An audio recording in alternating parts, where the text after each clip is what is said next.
We're not going around in circles. No way. No way. Go around in Nah, man. We'll stop it right there. We'll stop it right there.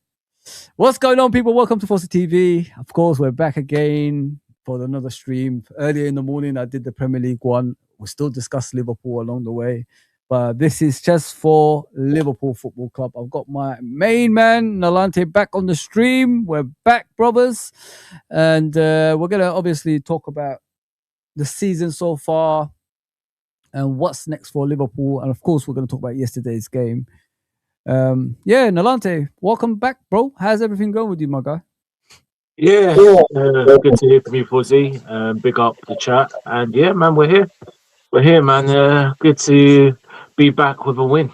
I mean, it's just a win, but I mean, yeah, a little something. There's a little bit of crumbs on the table, but there you go.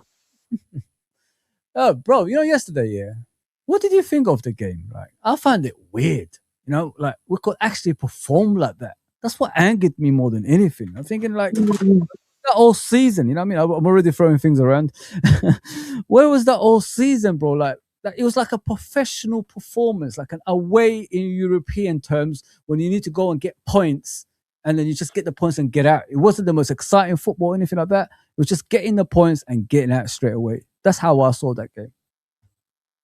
Yeah, spot on, Fozi. I think basically the first half was a bit of a mix. We were better with the ball. Sunderland huffed and puffed. I expected a little bit more of Sunderland, to be fair. Yeah. So we've done well on that. So they weren't really a threat. Yeah. Obviously, VVD Canaites smelled the coffee and remembered, we won the league last season.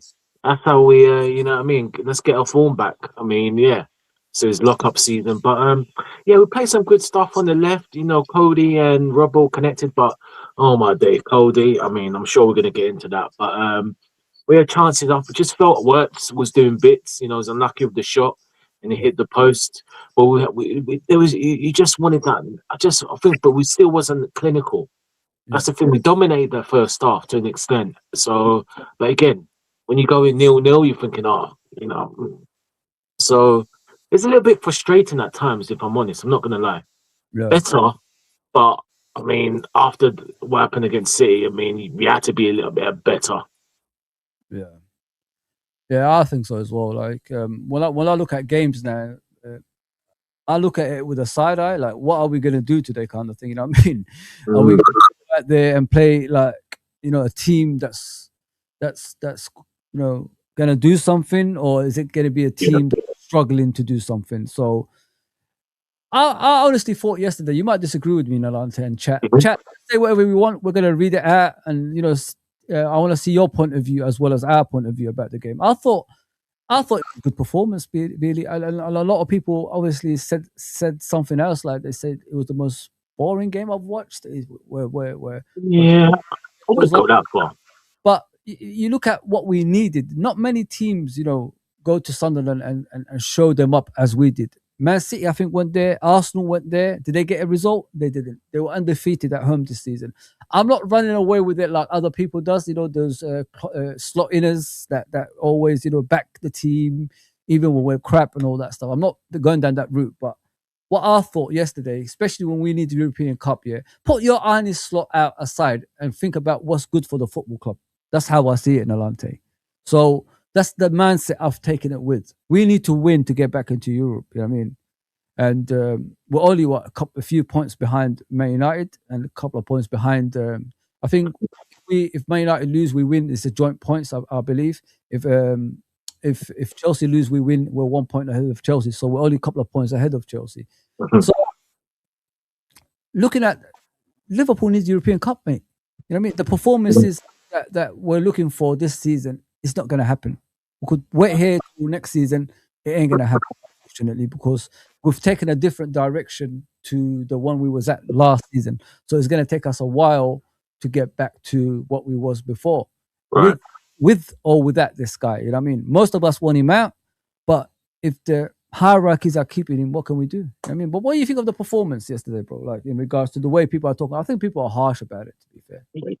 Yeah, I think so. I mean, the boring game, I wouldn't say it's the most boring game. I've seen worse games than that from us this season. You know what I mean? But we showed attacking intent. You know, like I said, Cody and Robbo linked up well on the left.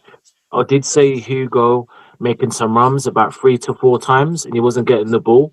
yeah, McAllister, Robbo, he was getting frustrated, and obviously that affected his game. But he was poor. You know, and we had chances. There was a chance where Endo had it on the right, 3 or 4 plays, and he knows a better cross, bang, 1-0. And then Wirtz post. Yeah, we dominated the first half, you know, there's little, in between, yeah. But for straight to be 0-0, I thought Sunderland will be more. They did, but they didn't really, they huffed and puffed. yeah. It was always a control game, but again, you never know, 0-0 or 1-0. So yeah, and then obviously second half, I mean, Salah weren't great again. I mean, but respect for him for the assist. You What do know, you think of Salah this season, bro? Talking about him, what do you think of him this season, bro? Like, are well, people harsh on him, or are people truthful to him, like the way he's been performing this season? Like, is it okay, or is he done? Is he done? You think like he should be gone by now? all right. I'll reflect the question on you because I'm going to ask you this now. If you're my manager Yeah, and I've been at the club for 5, 6 seasons, and let's just say I performed 5 out of the 6 season, but yeah, the last season, this season, I'm playing awful. yeah, Should I have any right to demand and say, oh, my catalog just by my backing and then my catalog, you should be picking me? No, yeah, no. I expect you, Fuzzy. I know the guy that you are. You'd be like, you know what?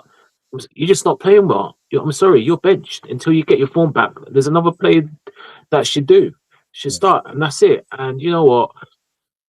Listen, with Mo, we know he's going to be a legend. Once he leaves, if it's this summer or the next year, he's going to be one of the uptime players, maybe top three. You yeah, could say no. No, actually, I'll say yeah.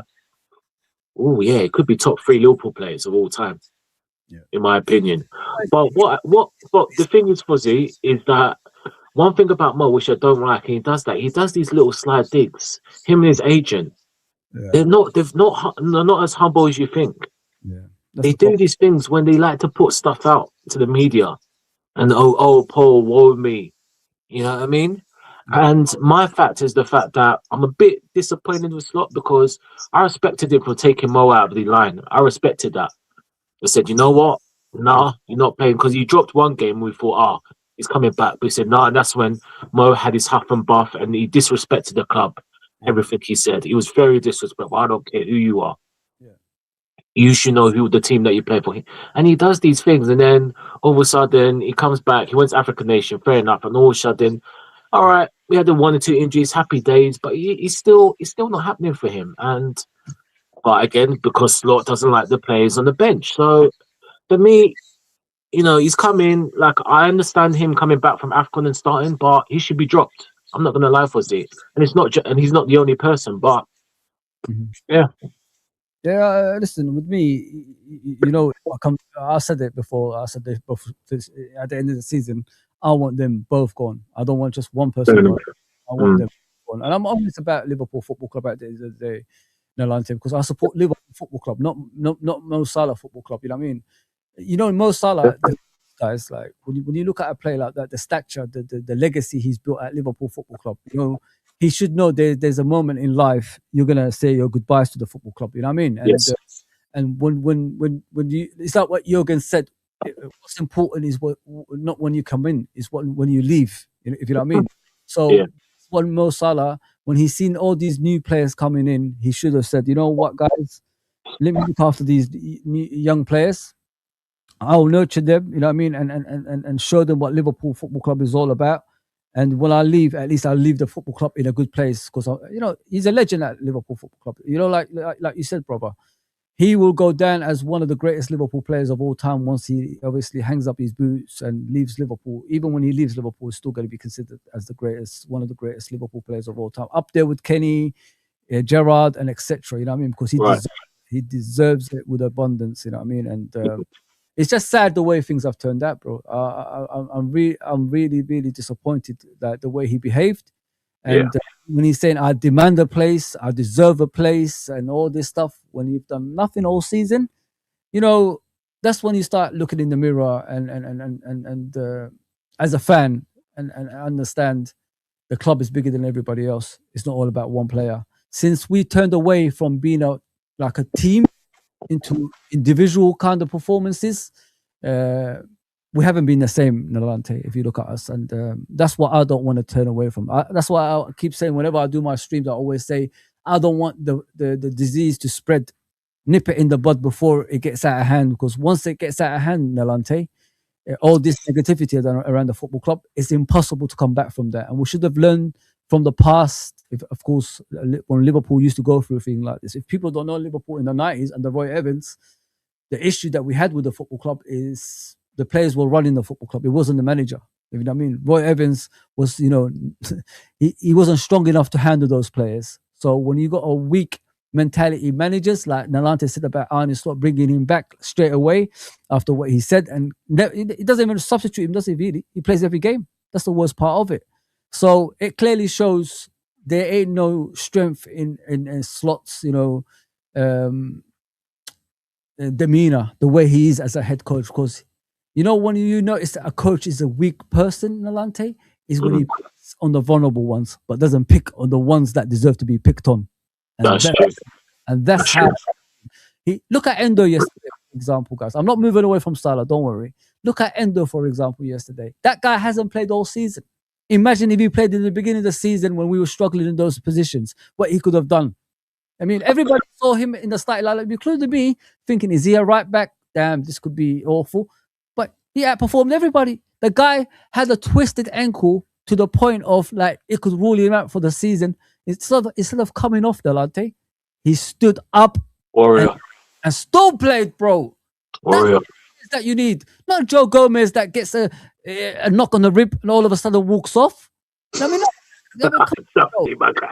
bro, did you see that guy who plays for Man City, that youngster, when Donnarumma hurt him and everybody was panicking? We're always panicking, thinking like something's happened to him because he can't breathe or something like that. Then he just got up straight away when the medics came on. He said, "No, I'm not going off. I'm all right." That's the same tackle Alisson done to Gomez, bro. And look at the difference. Yeah. I mean, that's what I'm saying, bro. This is what we need: players that are determined to fight on no matter what. And this guy wasn't playing them from the beginning of the season. He's doing it. He's doing everything too late, bro.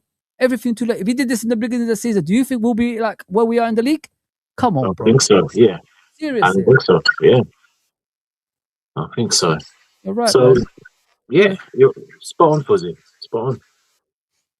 Let me get to the chat. What are you saying? Big up Amrish. What are you saying, my brother? Big up Fozi. I apologize to the players. I predicted a 3-1 loss, but they performed well and they fought for this win. 100% they fought for this win, my bro.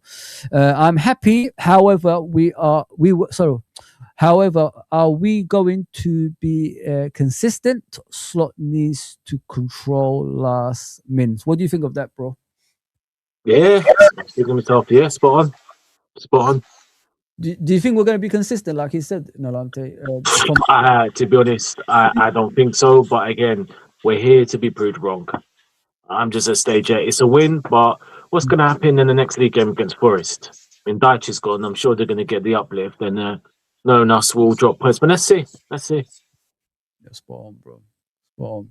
Yeah, I think that the consistency is down to the manager, Amrish. I want to see him do more on the training ground as well as what we see on the pitch. Because when I watched Sunderland versus Liverpool yesterday, it looks like a team that was organised well. There was gaps, but there wasn't gaps. If you know what I mean, guys. There wasn't many gaps on the pitch where Sunderland can have that joy and give us problems.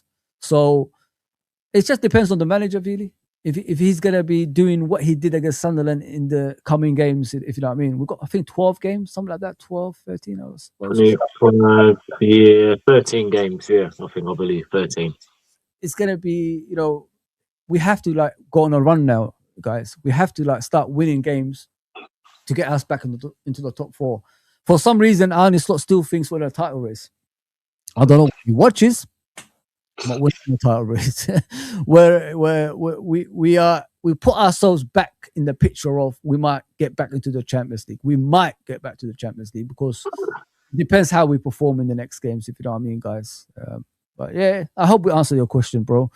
Let's see what Abdul is saying. Big up Fozi chat. Assalamu alaikum. Of course, please like, share, and subscribe. I still want this I want head coach out. Of course, we need changes and improvements. Jim Ratcliffe comments is unacceptable. I haven't seen Jim Ratcliffe's Oh comments. yeah, I know what he's talking about. Big up, Abs. Come on, bro. What do you- Disgusting, man. He said, there's too many immigrants in the UK, Ah! and he got the figures right. He said it's rose up by 20 mil in the last year or so. So, and that just goes to show. And again, if you don't mind me saying, Fuzzy, I'm not trying to be political here, but racism will never go away. But that's fine. We already know that. I'm all about that anyway, man. But is that what he said? And he's a Man United guy. Does he Yeah. know he's full of immigrants? I know. Who built this country? Who built the UK? Immigrants. But there you go. It's in the majority of the Man United fan base who gives you this world, power as the biggest club in the world. Aren't they all immigrants? Or am I wrong here? Like, what's going on? What's going on, guys? Anyway. You know what I mean? It's a bit strange. You know what I mean? You're willing to take their money, but you still call them immigrants. Yeah. Mm. Wow. This is the world we live in, guys. Yeah. They could start off with that football club. They could both go to where they want to go, man. Nah, man, you can't say that. You can't say that, man. That is, yeah. So as we were saying about Salah, bro, yeah, I agree with you, mate. He needs to big up everybody. Give a big up anyway in the chat. Sorry about that, Clive. I can see you. Let me get back to the chat. Sorry about that, bro. We've got to read the chat because I can't. Yeah, let's go. Let's read the chat. Let's see what it's saying. I can't see it. I can't see the things. Are you blind? No. I mean, just reading them. I can't multitask reading them. That's fine. It's okay, bro. Clive said, my friend, of course. Chat. Hope everyone is well. We're all good. Clive, whenever we see you, bro, we're all well, bro. Big up, Clive. Tay from Abdul, of course. Clive says, better performance, luck of goals. What do you think about that? Better performance, luck of goals. Yeah, it's a better performance, 100%. Yeah, lack of goals. We could have been more clinical. So yeah, that's a fair assessment. But hey, we got the win. That's the main thing. Thank God. After Chelsea United slip ups, dropping points. So yeah, we needed to. That's what you got to do as a football club in Atlanta, don't you think? Yeah. Like when other teams like slip up around you, you got to take advantage of that, and that's what we did. You know what we struggle normally with, guys, when we play before these teams. You know what I mean? So when we play after these teams, but this time we done all right because we watched the other teams drop points and then we pounced on that and got the result. I like that. I really like that, and long may it continue. You know what I mean? I'm not expecting miracles as the season goes along, but even on the hope as well. Away from. Yeah, man. Bro, like with Gakpo, yeah. Mm. Bro, like give me what you think of him. Like, have you talked about him like everybody else does before, or is it just the season is frustrating you? And on that note, Fuzzy, I'm going to drink some more water. We all are, bro.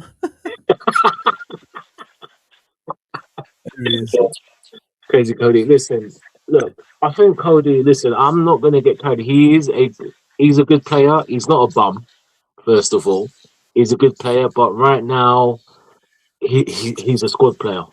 He's just a squad player. But because we have Rio, and again, the manager not using, being stubborn in terms of using facilities of players, and so it's Cody's. Or obviously, sometimes he puts worse to the left. And Cody, I don't know what it is, man. He just hasn't changed, and it's just the link up play is just off key. You know what I mean? But I mean, look, what I will did say, to be fair, I think the Newcastle was in the City game and the Sunderland game. He tried to mix up his game a bit, round the bad line, but the final ball is just lacking. But Cody is just what Cody is, isn't it? You know what I mean? When he's hot, he's hot. When he's cold, he's cold. But I think we're at the stage with Cody that we just, in the summer, I mean, again, depending on what happens, it's either slot. I mean, again, it's hard, isn't it? We don't know what's going on. We don't know if Slot's going to be here. But Yeah. Cody, I mean, Rio needs to be given more. Next season needs to be starting certain games, or if not, you Yeah. get that left wing and say, Cody, you know what, Cody, whoever that left winger is, bye. This is why I'm so frustrated that Richard Hughes and Slot, both of them, Hughes, you know Bournemouth, brother. You've got contacts across the world, brother. Why did you not phone Semenyo? There you go. Why did you not phone him? Ask me that, Fuzzy. Why did you not just pick up and go said, yo, say, he's willing to come. Yeah. Listen, come, boom. Look at him now. My Ghanaian brother, he's doing bits. Every game. Scores in every game, bro. Scores in He's every doing game. bits. Scores. Two-footed. Can play an E across the line, and he can play as an emergency strike if needed. I mean, what are we doing here, Fuzzy? But instead, you don't want to put the 17-year-old, which is fair enough, but he needs to start giving the game the young wonder kid. But then you let Cody just get away, every time. And I don't know what to say about Cody. It's either he buckles up and regains his form or dropped, or maybe in the summer he needs to just find a new lease of life. But I don't know, man. I don't Uh, know, man. Let me say something to you, Nolante. With me, I've What's, got. what's, Fuzzy, Yeah. sorry, can I just say one last thing? Sorry, before I do apologize. Sorry for No, turning you no, off. Apologies here. No, I was going to say, I was arguing with some idiot. And when I say some idiot on Coppish, who's telling me, it wasn't about the manager. It's the fact that you know what we needed in January. I think the majority of our fans know what we needed. And this guy was saying, why would you spend more money to give to this manager? It's bigger than the manager. It's bigger than that. We needed players. We needed a centre back. We needed a winger because our wingers ain't doing bits, and he doesn't trust the ones that are on the bench. Yeah. You know what I mean? So, but yeah. Anyway, sorry. Go on. Anyway. Listen, go ahead. I mean, if you think like the person that's saying that to you, like, why would you? What do you say? Why do we need more players than what we have right now? Is that what Yeah, you said? exactly. Yeah, he just on the comment told me what am I waffling about, and you get some idiots in our fan base, man. These online punks. Yeah. And that, yeah, who I'm not saying that I am the be all and end all of Liverpool or both of us, but we understand we're not going to make harsh reactions. Like me and you, look, remember with ends, or I see ends of other people quasi about the slot out. We didn't jump on the bandwagon when the first season games. I said, listen, it's got credit. We're given the time, but of course, at a certain point, if you keep losing games, then of course you want the manager out. When you're making mistakes. Understandably, yeah, Yeah. understandably, yeah, you know. But So, some things just take it too deep and personally. Just don't think with the logical. Just get, you know what I mean? But it's what it is anyway, man. no. It's, If you want to share your event, like, yeah, it's no problem with me, bro. I like to share things like that, especially yeah, when it. yeah. The brother's name is, I think, was it When, uh YJD or something like that. Some idiot. But anyway, it's like, I mean, some of these they want us to just sit here and just finish six. Mm, because you want to give the manager. What's going on with some of our fan base, man? Honestly, some of these other. Anyway, we move. We move. they want to be positive for some reason, bro. I don't know what it is, my guy. I have no idea. Yeah, Uh, of course. the club needs, something to change in order for it to survive. If you know what I Right. mean, we don't. We can't be without Champions League football. We can't, because once you get out of Champions League football, it's going to be impossible to get back to it next season because we're so far behind everybody else. Because what people forget, Nalante, is you get out the Champions League football because of the teams that's improved and got better than you. You get what I'm saying? That's Mhm. what season. Even though we've got the better players than most, I think if you look at first 11, I don't think anyone can compete with us in the Premier League or anywhere else, if you know what I mean. If you look at Isak, when everybody's fit, I'm talking about. So, Yeah. but you still need the squad to be strengthened. You know what I mean? Like you just said, you need a DM that's regular DM, not the ones we have right now. They're not DMs. You know what I mean? They are, attacking midfielders, central midfielders, and that can play any other positions. That's what they are. But if you get a regular person, let me give an example. Yeah, this will, I think, clear up for these people that have stupid doubts in their head. Yeah, when we didn't have Alisson and Van Dijk, what happened? we struggled, right? We had Carrios, we had Lovrong and all these guys at the back, and we didn't do much, right? We were struggling throughout the season.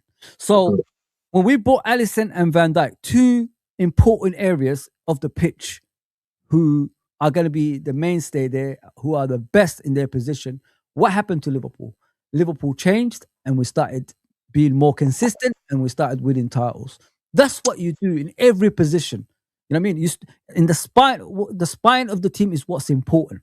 If you haven't got the spine of the team, you get results that we're getting right now. So we've got the goalkeeper, we've got the defender, we haven't got the DM, we haven't got a wide player that's consistent. You know what I mean? Other than Salah.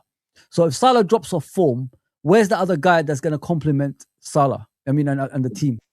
If you got, I mean, because what we used to have was Alisson, Van Dijk, Fabinho, Salah, Mane, and Firmino. So every position in the spine of the team was already there. So you didn't really need much, because if Salah drops off form, Mane rises up. If Mane drops off form, Firmino rises up. But you still got that protection in midfield from Fabinho and co to make sure there's nothing coming through that area. So when you haven't got that stuff, this is what we're seeing right now. So Ante is right. We do need more players. Everybody knows that. We needed an extra centre back. We needed a left back.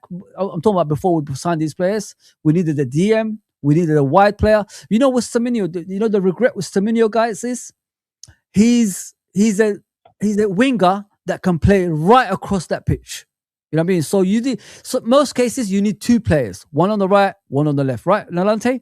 But with him, you had a player that can play all three positions, even behind the striker, as we already know when we play.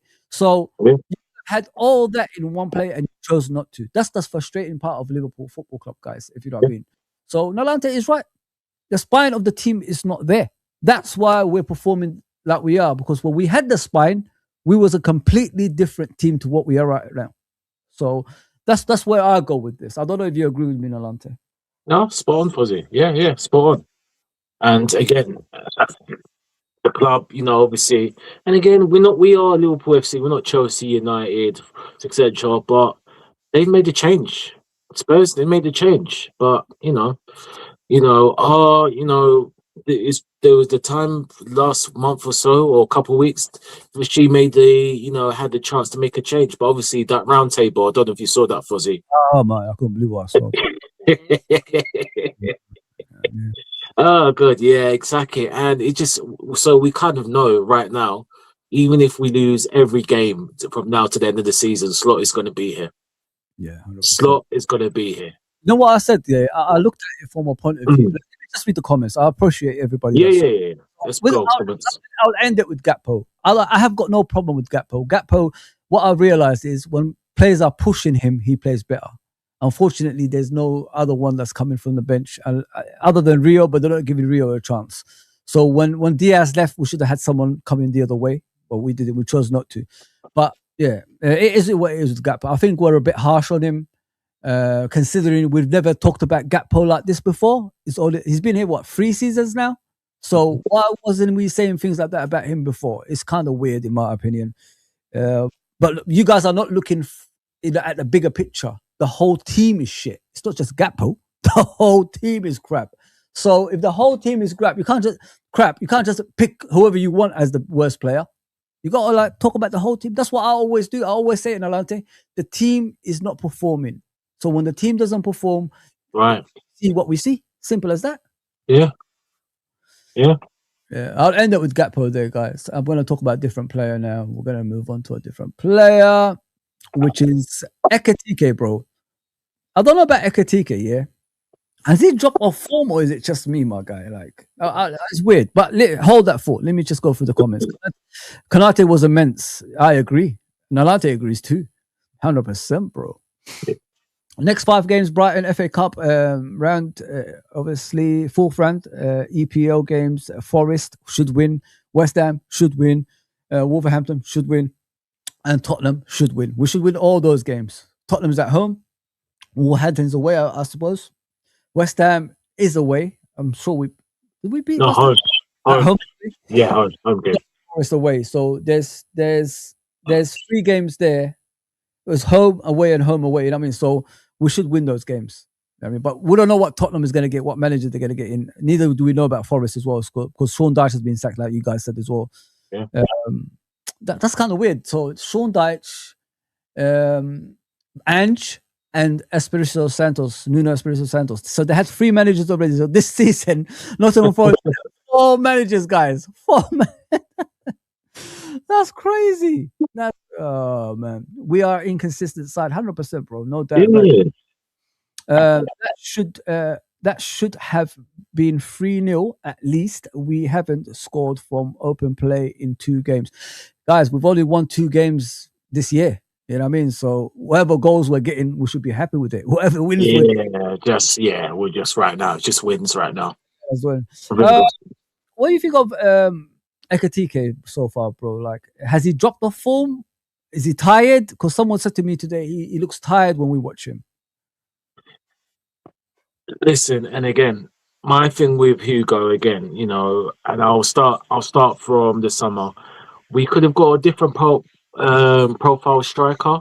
Yeah. In mirror to Isak, but you know, I hear the whole Newcastle. If he's, you know what, if he's if when we first made the inquiry from Newcastle, if they would have said, you know what, we accept it, then I don't think we would have got Hugo. But because Newcastle weren't budging at the time, or Hugo's opportunity, we probably didn't think we'd get Isak. We got him, and then Isak's come. And now look, Hugo was always a risky signing, you know, for me. He can blow hot and cold, and that's what he is this season. But obviously, Isak's injury hasn't helped, and yeah, he's shattered. I think he is tired because the Premiership is relentless. We all know this, and he's feeling the effects. But at the same time, again, he's young. There's things he needs to improve. Like he was poor. He was poor yesterday. Yeah, he was poor. Yeah, he's poor. And I get the first half when he's making the runs as a striker 3 or 4 times, and he's not been finding ball frustration. But I mean, he done some good stuff. Like he sent what's his name, Dan Bullard, the Sunderland defender, to the shops on the left hand side. That was good. I enjoyed that. That was good. But his decision making and his link up play was just off, you know. And sometimes Hugo needs to learn stop overdoing it with the tricks. Yeah. Stop trying to beat 4 or 5 men. Sometimes, but again, he's going to learn, and he's frustrating at times. And then obviously the chances, similar to City, Salah with a great ball. That's one of the only things good that Salah done yesterday. He should be burying that in his sleep again. And then the handball deflected. A nice little thing, goal, and you pull it over. So, yeah, it's not. I wouldn't say it's crisis, but this is just who Hugo is. Really, this is what we're just going to expect him at the end of the season. And again, let's go to slot. He does not rotate the players properly. So there's a bit of that, and he's a bit tired. And understandably, the Premier League is relentless, and it's just a shame with Isak. We barely needed him, Isak. You know what I mean? In the last couple of weeks, we could have done with him. You know, we cry, man. About Isak, it makes me cry. Yeah, exactly. I just pray next season he gets a full recovery and he starts blazing it up, because we can't afford to start slow next season. But anyway, sorry, I digress. Back to Hugo. Yeah, he weren't great yesterday, just like the City game. But again, he'll learn. He's young, and maybe he'll get better with his play in terms of overthinking it, doing too much. And again, there's tiredness on top of that. So yeah, I agree. I like. Listen, I'm not regretting that we got Ekatike. Like, look at that, 23 appearances in the Premier League. Yeah, good. Yeah. Assists, you know what I mean? So he's goals per game is fucking amazing. You know what I mean? At the end of the day, sorry about the language, guys, but that is impressive. I didn't know it was like this. You know what I'm saying? So the first season as well. You know what I mean? Look at the many strikers that come to Liverpool. They didn't do this straight away in 23 games. If you know what I mean? So. No. The thing that's letting Ekatike down at the moment is the competition for places, you know what I mean, to make him better than what he is right now, because he needs a rest, number one. And number two, if no one is pushing you, your performances, they go up and down, if you know what I mean. So look at let me give you an example. Gyökeres at Arsenal, all of a sudden he's scoring goals because Kai Havertz and Jesus are there. You know what I mean? He wasn't scoring goals in the beginning. He was struggling to score goals. All of a sudden, every game he's scoring goals now. He might score tonight too. You know what I mean? So that shows when you got competition for places, it breeds confidence and it makes you better. And that's what Ekatike needs But with his fitness, what I've realized with him, guys, he's doing more work than he used to do before in his previous clubs. Because at Yeah. Liverpool, you got a lot of running. Firmino and etc. Mane, Salah. Yeah. They used to do that's what this club is all about. It's not just about walking around the pitch. It's about running around the pitch. Off the ball work is as good as it has to be as good as that on the ball work. So if you marry that up, you become the complete team. If you know what I mean, guys. So, oh, my brother is there. Yeah. So that's how I see it when I'm looking at Ekatike. I think we needed someone like this. I think he was planned for next season rather than this season because that's what Liverpool do. Rest in peace, Jota. I think Jota was going to stay for one more season, of course, and then Ekatike was going to be next season's priority, if you know what I mean. And due to circumstances, they had to revert to um, try to get Ekatike early. And Newcastle coming in for him is a bit of like a Diaz thing. I can see you, JK. Don't I'm going to bring it on. It's like a Diaz thing. When Tottenham went for Diaz in January, we planned him for the, and then all of a sudden we got him in Jan. So it was similar like that with Ekatike. Ekatike was always the plan because he's a mini version of Isak, isn't he? They're similar players if you look at it. So if you've got similar players, you've got the youth and you've got the experience. So when the experience is the one who's going to be the main man, you still need someone who's beside him that's similar to him, and that's what I like about them too. So once they start going, guys, even when they like one goes off, one comes on, there ain't going to be any difference on the pitch. You know what I mean, Alante? Yeah, 100%, bro, 100%. So let me bring my brother, Mr. You know who it is. You know who it is, people. You know who it is. And so does Nalante. Here we go. There he is. Let's get ready to rumble. Let's get ready to rumble. What are you saying, boys? Well, everything good, yeah? Very good, bro. All good, JK. All good, brother. All good. Yeah. See, that's what happens when you win games. It gives people energy. That's why we love football. That's true. Yeah, we were speaking about Ekatike, bro. What do you think of him this season so far, bro? I know it's hot and cold, but what do you think of him? Is he something Liverpool needed, and is he doing the job that you like, you enjoy or not enjoy so much? JK, the bigger picture for me, top player. I'm so happy we got him. He's really, when you buy a player, you don't know really everything about the lads. Like Isaac, we knew about him. We knew more about Wirtz than we did about Ekatike. Yeah. What a player, bro. What a signing. Top. So happy with him. He's hot and cold, of course, but the time when I knew where he's sort of finding it a little bit difficult is when about the 65 minutes, 70 minutes mark, he'll get a bit tired and stuff, but he's sort of overcome that now. He's sort of lasting games longer now. Yeah. So all in all, he's going to play for France in the World Cup as well. Yeah. And what I like about him, the best thing I really like, I thought he's going to be a bit ball greedy. Yeah. Why? Coming from France, coming from Germany, and he's going to try to impress. And also to take that Isaac spot, he was going to be ball greedy. And tell you the truth, his passing is pretty good when he's in that box area. Yeah. Like yesterday, he gave the ball out wide to Salah, these sort of things. So that is, for me, the happiest thing about the lad. He can do that. He's not ball greedy, man. Yeah, man. I think what the beauty of it is, guys. Like he can improve. You know what I mean? He's only 20. Of course. So he's still got time on his side to get even better. If you know what I mean, and that's what I'm looking forward to. 100%. The dog's not happy. Yeah. Okay. He wants Isaac back. You can say Endo Warrior, big up Fozi, and Alante, big up to the Ultimate Warrior. His accomplishment need more of these types in the team. Who you talking about? Milner? What happened? Ultimate Warrior, Millie. What does that mean? He's leveled Gareth Barry with appearances. Oh, okay. One more than he's got the most. It might last forever, bro. That stat. I don't know, man. Yeah. Players are leaving clubs after 2 years. Yeah. You know, I'm like Europe, like they can go to Madrid, whatever. That's why I was a bit funny about Harry Kane. I was like, that lad could have got the most goals in the Premier League Because Alan Shearer is living off that. can. He still can.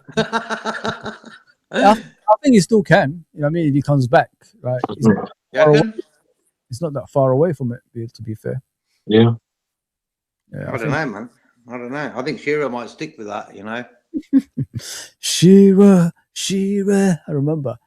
Yeah, Shearer won nothing. He won the Premier League. Yeah. Other than that, he won nothing. So he's living off that. I'm the highest scorer in the Premier League title, you know. So yeah, I thought Harry Kane was going to be that guy. Unless Haaland says, you know what, I'm staying forever here. I doubt it. Yeah, I think we could all put money. He'll go at some point. Yeah. 10 years. Yeah. Oh yeah. 10 years. Barcelona.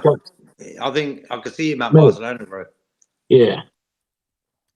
Oh, Barcelona just enough the money. That's it. Yeah. Yes, my brother. Nice 3 points, but really, should we have made hard work of that? Tactics don't help. What do you think about it, JK?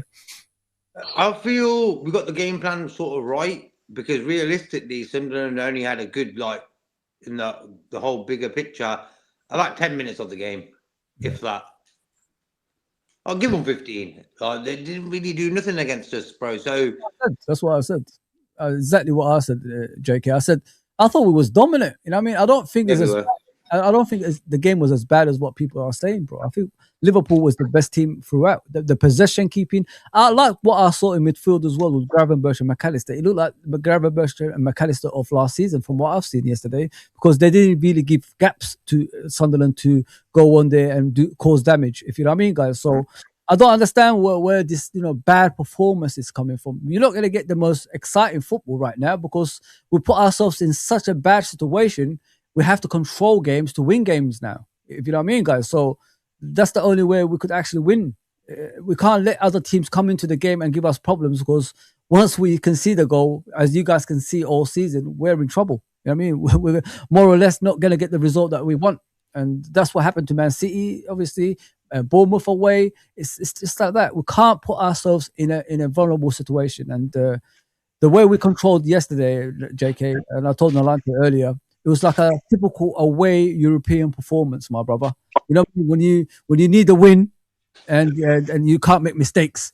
That's how it looked to me, JK. I don't know if JK is there, but listen, at the end of the day, we did what we could. JK, let me know when you're back here, so I'll tell you what I'm speaking about. Let me see the next. That's cool. JK, you there yet? Yeah. So what I said was, if you look at yesterday's performance, brother, it was like a European away performance. You know what I mean? Not making mistakes and just getting the result and get it out. There's no pretty football or anything like that. Just get the game done, get the 3 points and get out. That's about right, because the way Virgil, Kanate and McAllister played yesterday, that was a European away game. The way they played. I think McAllister, he got stuck in yesterday. I watched the game again last night. Mm-hmm. I feel them 3 guys displayed a European display. Exactly, man. What do you think about that, Nalante, bro? Do you think the same as well? McAllister, for me, I know you guys said I didn't think he played all that yesterday. I thought he's average, if I'm honest. I think there's a good times. I just go for the good times that Sunderland, although they didn't do anything, they bypassed our midfield too many times when they're supposed to be holding the fort. I mean, them and Grav were better than they were on Sunday. I will say that, but I thought it was just average. I mean, Kaiser was a little bit more stuck in, but I just thought it was average, to be honest, man. If I'm honest. And both of them are lucky, very, very lucky that Slot doesn't like certain players, or he won't start certain players. Otherwise, they would have both been benched for me. So, Nalante is the teacher that doesn't like anything. No matter what you try. Christian. I'm not impressed. No. What about Nope, I'm not impressed. No. Yeah, listen, each to their own. But yeah, JK, I want to come to you. Sorry, Nalante, because JK, before the game we spoke. Yeah, that's fine. He told me about this guy. Yeah. JK, were you impressed with him yesterday? Remember the chat on the phone? Mm-hmm. Come on, bro. What do you think of this? Florian Wirtz, man, what a guy. What a guy. As soon as I knew we were interested in this guy, I was just so happy. I was like, we're going for a guy who can play for any club. He can play for Bayern Munich. He can play for Real Madrid, Barcelona, and Liverpool. And he chose us. I think for him, it had a little bit to do with his dad, I reckon, because of his dad knowing that Jurgen Klopp was there. So he's going to a serious club. We don't know where he can end up. He can end up anywhere. But for right now, at his age, he's chose Liverpool. I know he likes Barcelona when he was younger. I don't know. That's the German thing. I think a lot of German. Liverpool, to be fair, mate. He had a Liverpool kit when he was young. I'm sure I saw it somewhere. Okay. But I just feel like he could play for us forever if he wants to. But I'm just happy he chose us right now. Do you think, like, if he, like you told me on the phone, if Florian Wirtz plays well, Liverpool play well? Exactly that. That's why yesterday when like the Man City game, he didn't get involved in anything there. You know? So hence why we sort of maybe lost that game. But like yesterday, straight away, bang, he was on it. And if he plays well, we play well.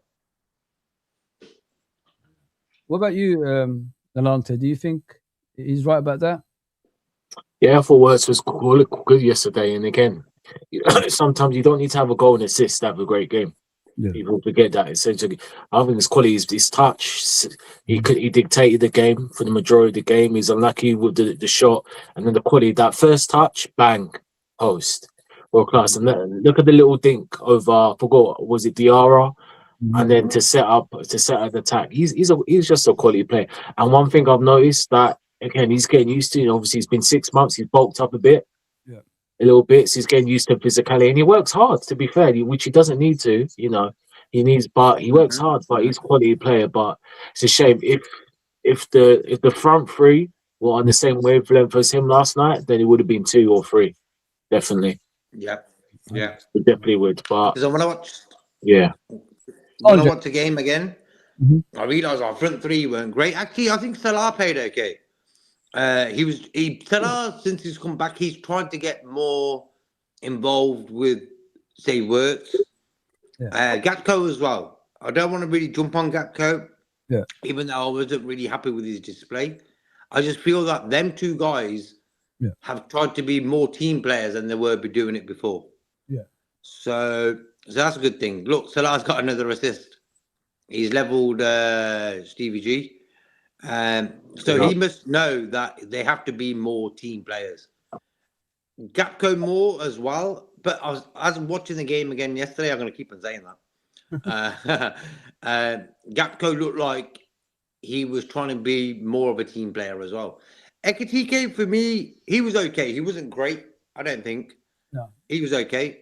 But he can pass the ball. He isn't ball greedy. So that's a real nice thing to see from Ekitike. I agree with you, bro. I agree. I think Wirtz is what we need to build around. I don't know if you guys agree with me for the next generation of football club. I think Wirtz is the one you have to build around because this guy could have chosen any other club. You know what I mean? He could have chose glory over the hard work of Liverpool, but he decided to work hard at Liverpool and become a Liverpool player. And like Steven Gerrard said, when he was in the commentary, he said, "I'd love to play with him. He's kind of player." He said he's the kind of player that could complement me. You know what I mean? As a player, if I was on the pitch with him, he said I'll be happy, and that's how much people are looking at Wirtz and his performances recently as well. The guy has it all, man. The guy has got the world of football at his feet. He chose Liverpool Football Club. You know what I mean? More than like he could have went to Bayern, he could have went to Man City, could have went to Real, whatever. Because don't forget, Real had Xabi Alonso there as well, so he could have went to them. But he chose Liverpool over everybody else because it's the environment of Liverpool Football Club that attracts players. You know what I mean? The way as a fan base, the club as a whole. You're telling me you don't want to be part of the nights of that Barcelona game when we beat Barcelona and when we beat Napoli at home. And, last season when we won the league against Tottenham, you know what I mean, look at the celebrations after that. And in the final game of the season when we beat Crystal Palace, look at the celebrations in the stadium after that. And then you look at the parade. Telling me players don't want to be part of that? Come on, man. When Liverpool is the best team in England, nobody can touch us. And everybody looks at that from the outside. That's why the likes of me and Alante, JK and the other guys don't want to step away from things like that. We don't want to go down the route of, mediocre. scraping top 4. How did we go on from trying to win the league, get 21, and trying to win the Champions League to a team that's scraping top 4? Yeah, of course, bro. But you know when Come on, man. What is going on? it was horrible. Yeah, from doing that to that. But there's still a lot to do, and the Champions League is still there to be won. Yeah. I feel certain games, Inter Milan away, Marseille away, even that Sunderland, who haven't lost all season at home, away yesterday, are games that can get you to win a Champions League. Yeah. I think Wirtz, for me, is such a top player. Do you remember that in the second half? Yeah. He did this little bit of skill and he did this little shimmy sort of move. Oh, the pass. And about 4 guys couldn't get the ball off. Like, he just took 4 guys out of the game. Just that little move. And that's the quality. And another thing what I love about Wirtz is he's playing first gear, bro. Yeah. First, second gear. Yeah. He ain't even put his foot down. You know? What a player, man. I'm looking forward to the next stages of it. When he's comfortable and he's got his feet on the table in Alante, he's going to be a scary player in Alante. No, he will. No, he definitely will. He's, like I said, he had a slow start, and you got the memes of the 007, 009, and all that. But since Christmas time, or just after the war, he's killing it. He's balling out.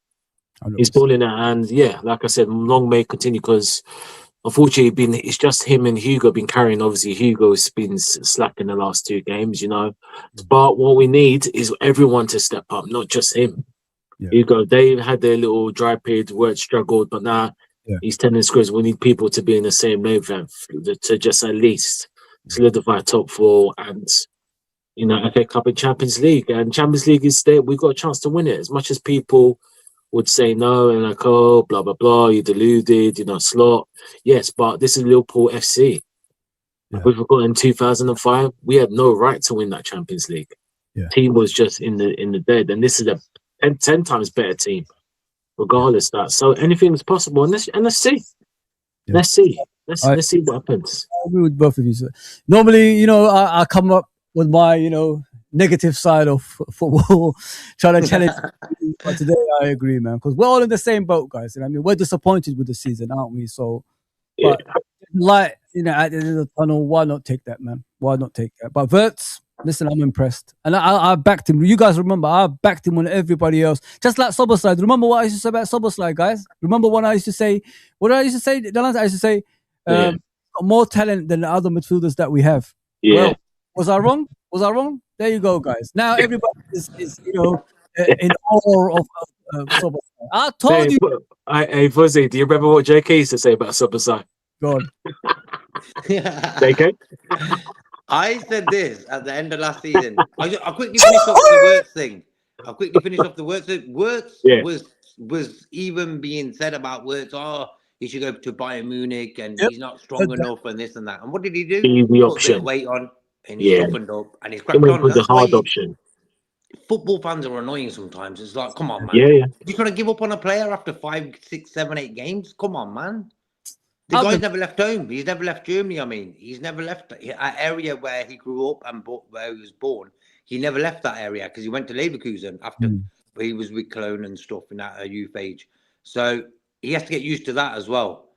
Same as Szoboszlai. Szoboszlai from Germany came to Liverpool, and at the end of last season, I wasn't happy with him and Slot. Yeah, I said them 2 guys weren't great. And at the end of the season, McAllister and Gravenberch were great in last season's midfield, and Szoboszlai wasn't, bro. And as soon as we brought Wirtz, it kicked sort of Szoboszlai's backside, and he stepped up. And I was so happy. I was happy to be proven wrong. Yeah. And that's what it is. Some fans will carry on that agenda. Even though Szoboszlai has been great this season, they would be carrying on that agenda. Oh, he ain't doing this, he ain't doing that. Just picking up things just to carry that agenda on. Yeah. Well, I'm not like that. I'm like, wow, he's proven me wrong. I'm so happy. Same as Mane. I thought Mane was a Man United player. And he proven me wrong. Yeah. And some lad, I said it on Twitter. Oh, Mane, I thought he was a Man United player, blah, blah, blah.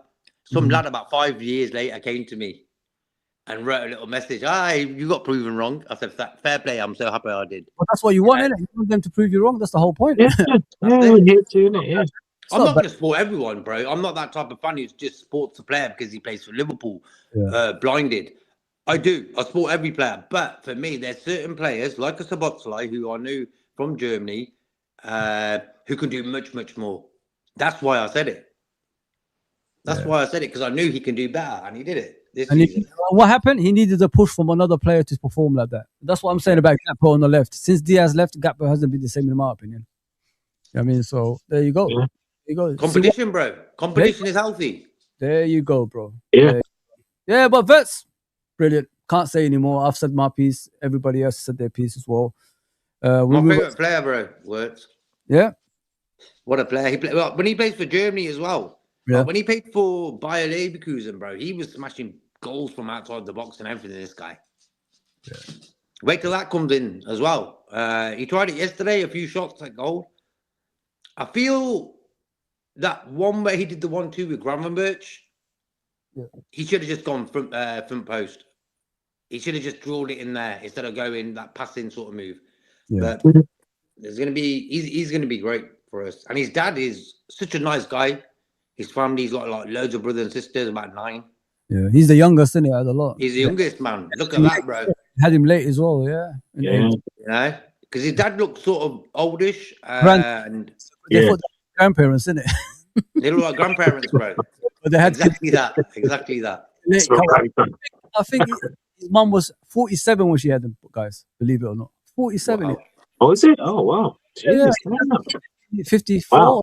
That. So yeah. Later on, bro, and I'm really happy for their dad. I'm really happy because when I seen his dad came over for when he signed, he wore a Liverpool top as well, and that's what you want, don't you, bro? When you've got a son, you want your son to go and play for your country, like whatever. He's going to be the star for Germany in that team.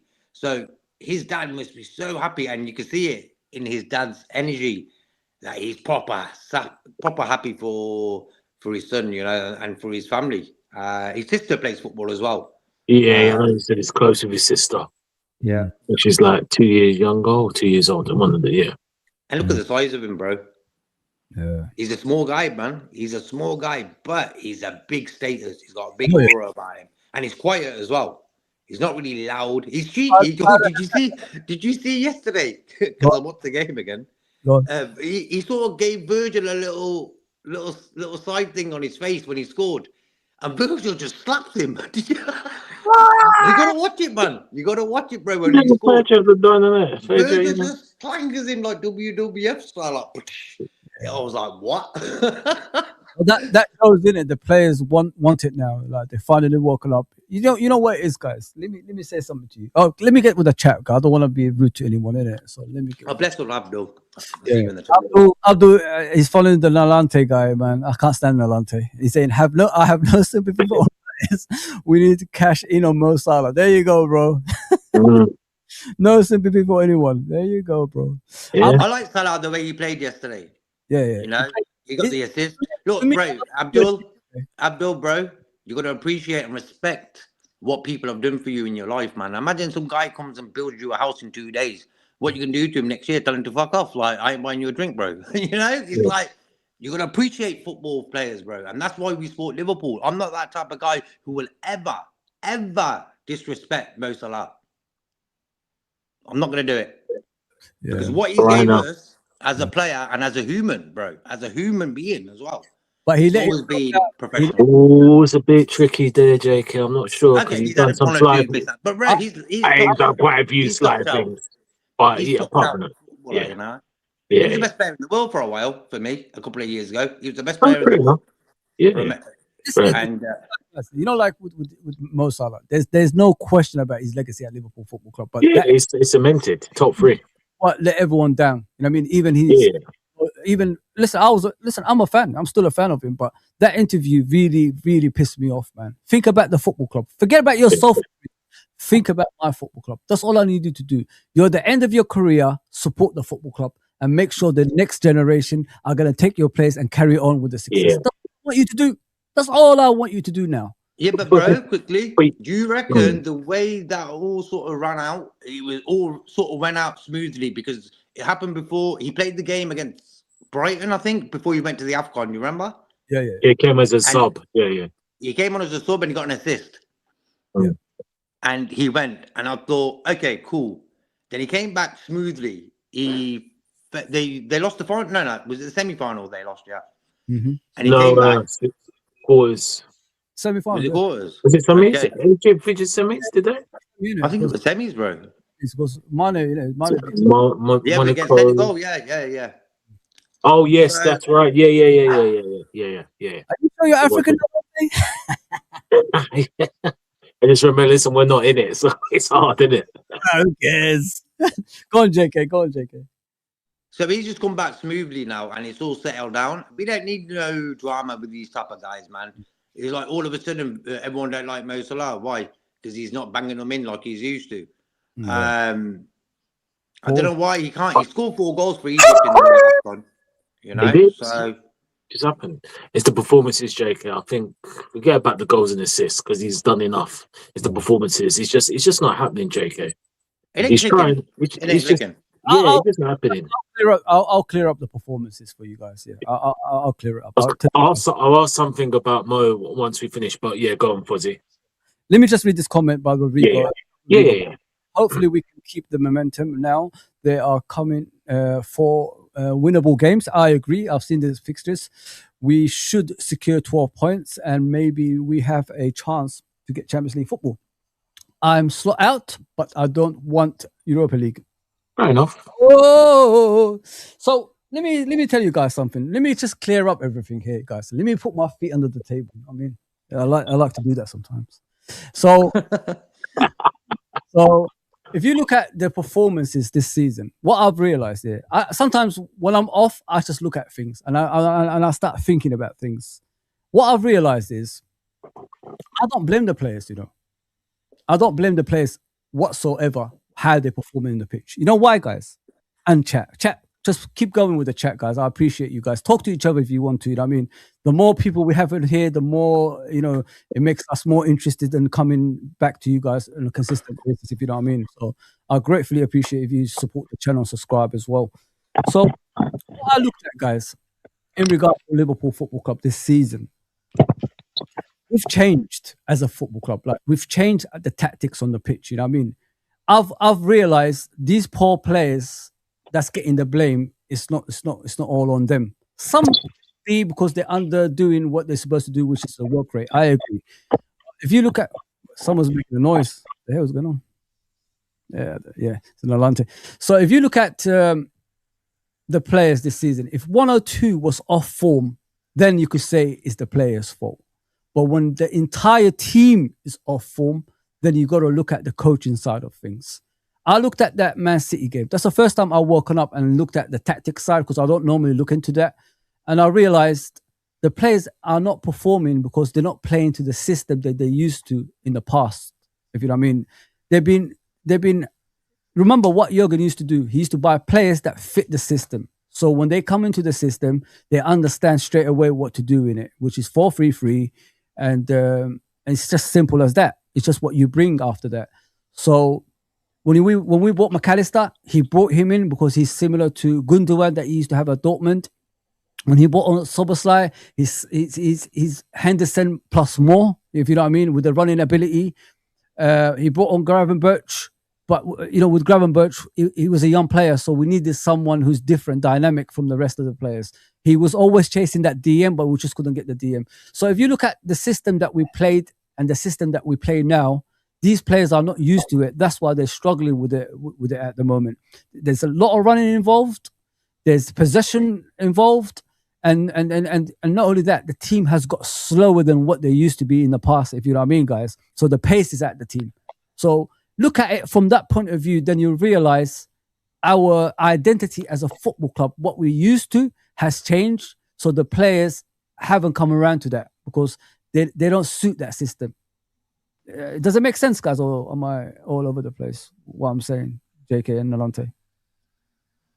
If you can hear me. Yeah, I can hear you, man. I think Smokey's disappointed with your answer, Fozi. You know what I mean? Though, like the system is the issue in my opinion. So if one or two players was off form, I understand. But when it's the entire team that's off form, you know, there's something wrong with the tactics, and that's what I think. And they're not used to the tactics. It's very slow. The pace is gone now, JK. The pace is gone from the team. Let's just be realistic. Like for me, it's what gear you play football in, bro, and that's what it's all about. Because if you're playing first gear football all day, what's going to happen? They're going to come in and play third, fourth, fifth gear and beat the hell out of you. And that's what's been happening. You cannot control a game of football unless you're mentally all connected in that way, where you said, you know what, like last night's result against Sunderland, I didn't really feel they're going to score. You know what I mean? Because we played that well defensively and stuff. I think Endo, fair play to him, had a good game. Robertson also had a good game. Kanate, Virgil, and McAllister. So it was all a good display, bro. But tactics, it's the energy thing with Slot. Too cautious. You know? Yeah. Being cautious sometimes can get you caught out. And that's what's happened to him. I think recently, because I've seen Kirkes the other game, where he just started running like a madman. And you're thinking, I bet Slot's not going to be happy. You know, because Slot, I feel, holds the reins in too tight sometimes. Yes, he does. Spot on. You get me? With Ekatike, I don't feel it. He just does his own thing, if you know what I mean. Yeah. But I think he's a bit too cautious and a bit too tight with what he's trying to do. Football's a game where you've got to be free-minded, bro. Or otherwise you're going to get messed up. Left behind, yeah. You're left behind, bro. I mean, but that's what I think anyway. That's what I think. I think the tactics change has confused the players, hence why they are playing the way they are, unfortunately, guys. Because I looked at it, I was just sitting there watching the Man City game, then I realized we don't play like we used to anymore. We pace, we've got no urgency from our play. We don't really support each other. And if you look at the goals we concede, guys, like it is preventable. The goals we concede, but the thing is, there's not enough shouting. Do you remember when we used to have Henderson and Milner and that? There was shouting. Nowadays, there's no shouting. Look at the penalty Nunes got the other day with Man City. Who was shouting at the players that was facing the ball, telling them there's a player behind you, going behind you, he's going to go to the goal? Nobody. And everybody's blaming Alisson for that. But if you look at the pictures, if you look at the actual video, you're going to see 3 players facing the ball and no one marking Nunes that's getting to the box freely. So there's a big gap that appeared. He ran onto it. Alisson started panicking, brought him down, a penalty. You know what I mean? Which a goalkeeper is going to do no matter what anyway. So, yeah, listen, man. Different tactics.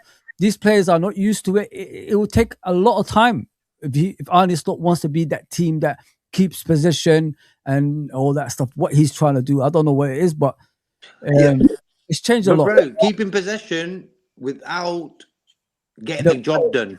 Yeah. You're like, bro, we keep in possession. That's no problem. You can keep possession. But if you're not going to do anything with that possession, bro, and they go and nick a goal last minute and you've lost 1-0, you're a joker.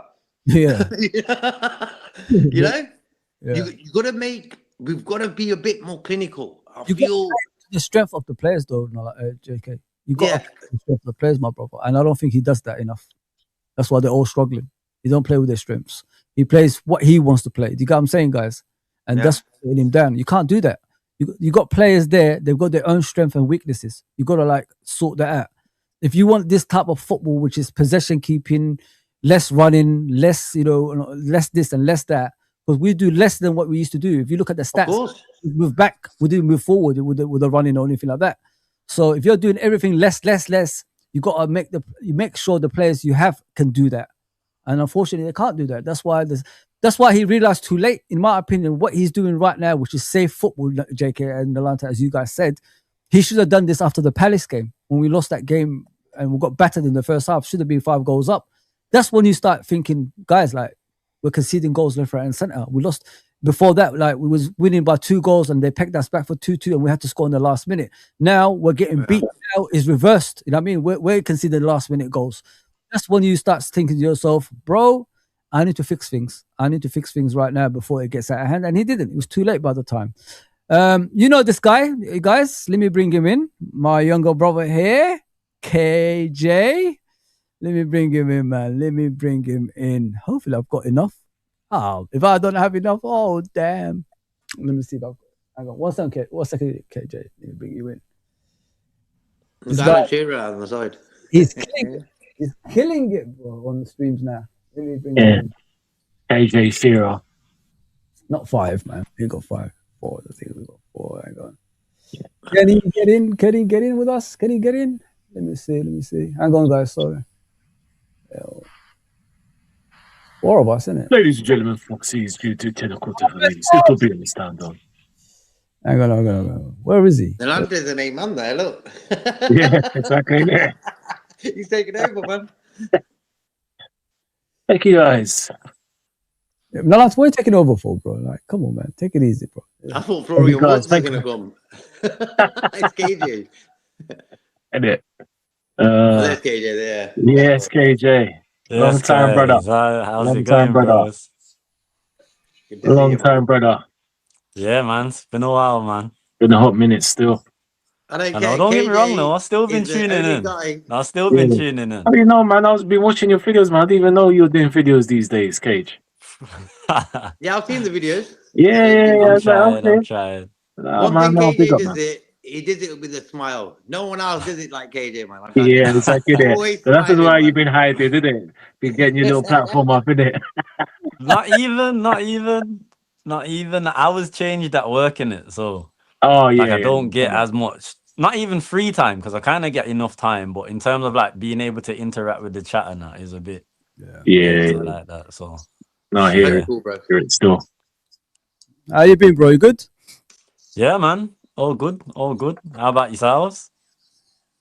We're We happy. won and we're happy, bro.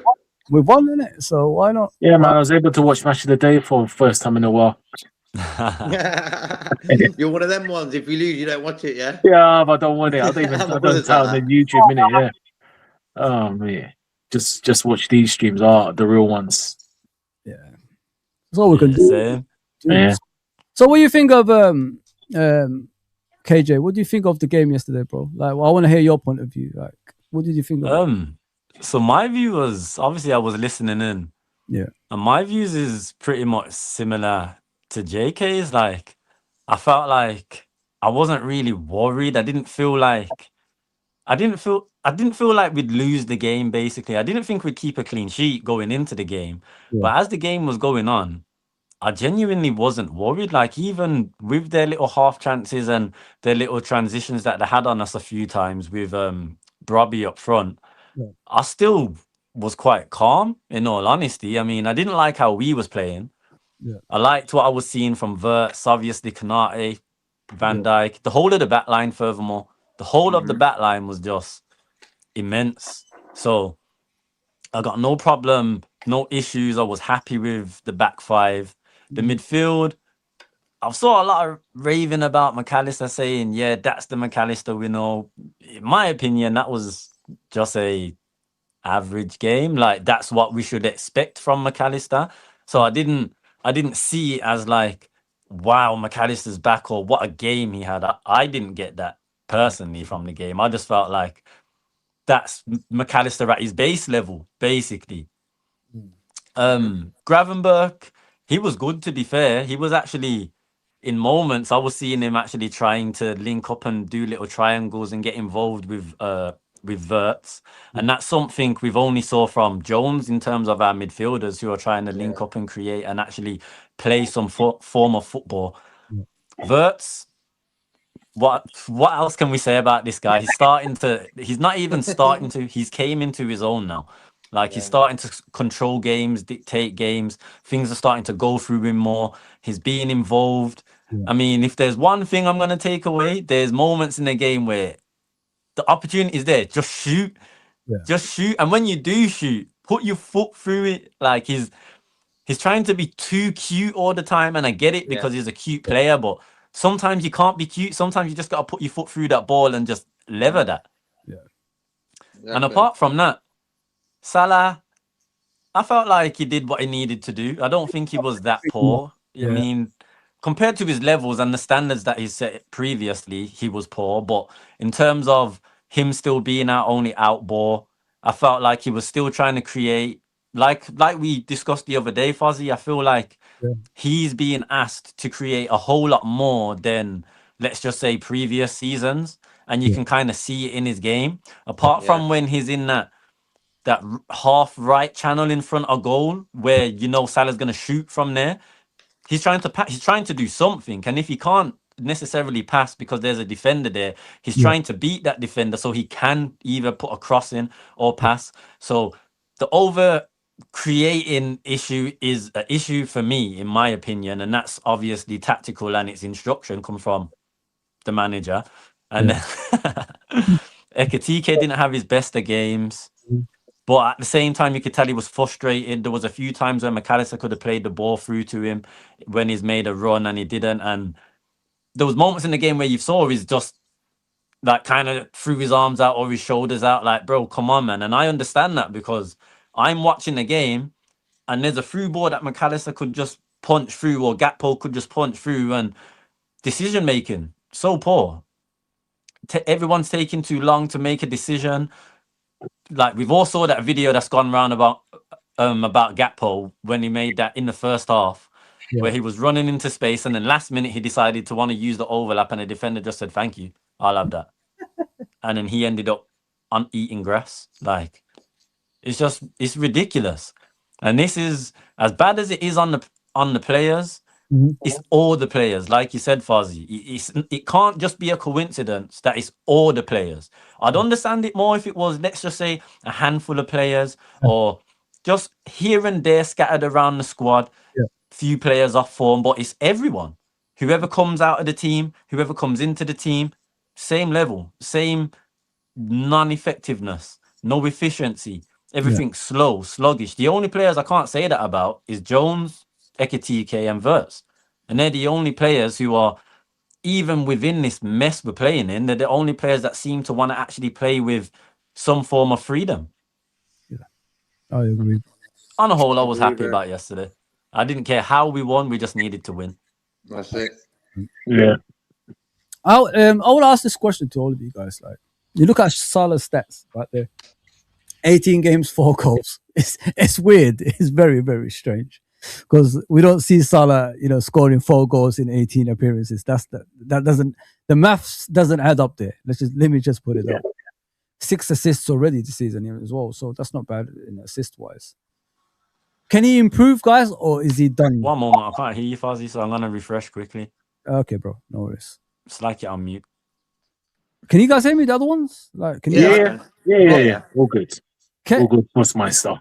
You guys like what do you think Salah can produce? Can he still go back to the archives and get back to the Salah that we know, or he could probably produce a Drum and Bass album. Drum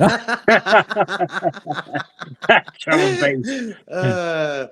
Shake your body. Like, I could just imagine him producing Drum and Bass. He could MC as well if he wants. But the bigger picture for me is exactly what KJ said about, you could tell he's been asked to create more than actually score. Yeah. And in a weird way, it had to happen, bro. It had to. Why? Because you've seen in the game yesterday, Salah was involved in a lot of keeping the ball, keeping it moving between the players. Him and Wirtz slowly are getting that. Yeah. For a long time, them two never even passed the ball to each other in a game. Yeah. But in the last few games, they started doing it. And them, for me, are the most dangerous players on the team, them two. Salah and Wirtz. So them two guys have to keep that rhythm going. Yeah. Salah he can do what he wants for me.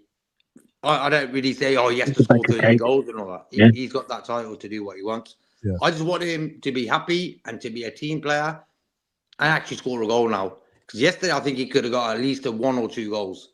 Yeah. At least, yeah. Yeah, 100%, man. Let me just read this comment as we go on. These players need to be free to feel good. Who's this? I don't know. Who's that? Rosella? Rosella from the 90s. Dance scenes. Dance scenes. Yeah, that song. Yeah. Yeah. This geezer is holding us back on. This geezer. Asked KJ, are you honest? You're not out, bro. Oh nah, Forest was it for me. Like, the thing is, I'm not a trigger happy type of fan in it. Like, I genuinely like to give managers time in it. But for me, like, it was the Forest game. Like, at that point, that was the most embarrassing loss. Not even just loss, performance of the whole season at that point. Like, it was embarrassing. I was embarrassed to be a Liverpool fan watching that and having to watch that back and whatnot. That was disgraceful, diabolical. Like, I couldn't believe it. So that was it for me. That was my turning point, was the Forest game. 100%. I didn't know what he was. I never asked you that question. Even when we done streams together, I didn't know he was in or out because I don't think the other guys asked you about that. Oh, okay. Nottingham Forest game. Was it 3-0 at home? Nah. Yeah. Horrible. That can't happen, man. But as And prior to that, we had the Palace game, we had the United game, we had the Chelsea game, we had the Brentford game, and they was all embarrassing within itself. And at that point, I still felt like he could turn it around, basically. Yeah. So I was still not happy, but I was all right to still give him a bit more time. But then Forest, completely, absolutely no. That was it for me. Yeah, I don't blame you guys. I mean, at the end of the day, you don't go from champions to a team that's scraping for the Champions League spot. You know what I mean? We didn't expect that this season. That's why when people ask questions that Nalante was saying earlier, like this season, our expectations was winning the league and trying to win the Champions League. If you drop off from that to, sixth position and there's 12, 13 games to go, everybody's got the right to be angry. I mean, your expectations has not only dropped once, it's dropped 6 times. You know what I mean? So you're going to be upset about things like that. 100%. We spend a lot of money to get new players in and we're still like looking shit. You know what I mean? So if people are angry about it, they've got the right. I don't understand why people are trying to like push that away and trying to say, oh, you're not a true supporter of the club because you're angry. It doesn't make any sense for me, man. I mean, like, how can you go from a team that wants to win the league title to a team that's scraping top 6? It doesn't make sense. It does not make sense, man.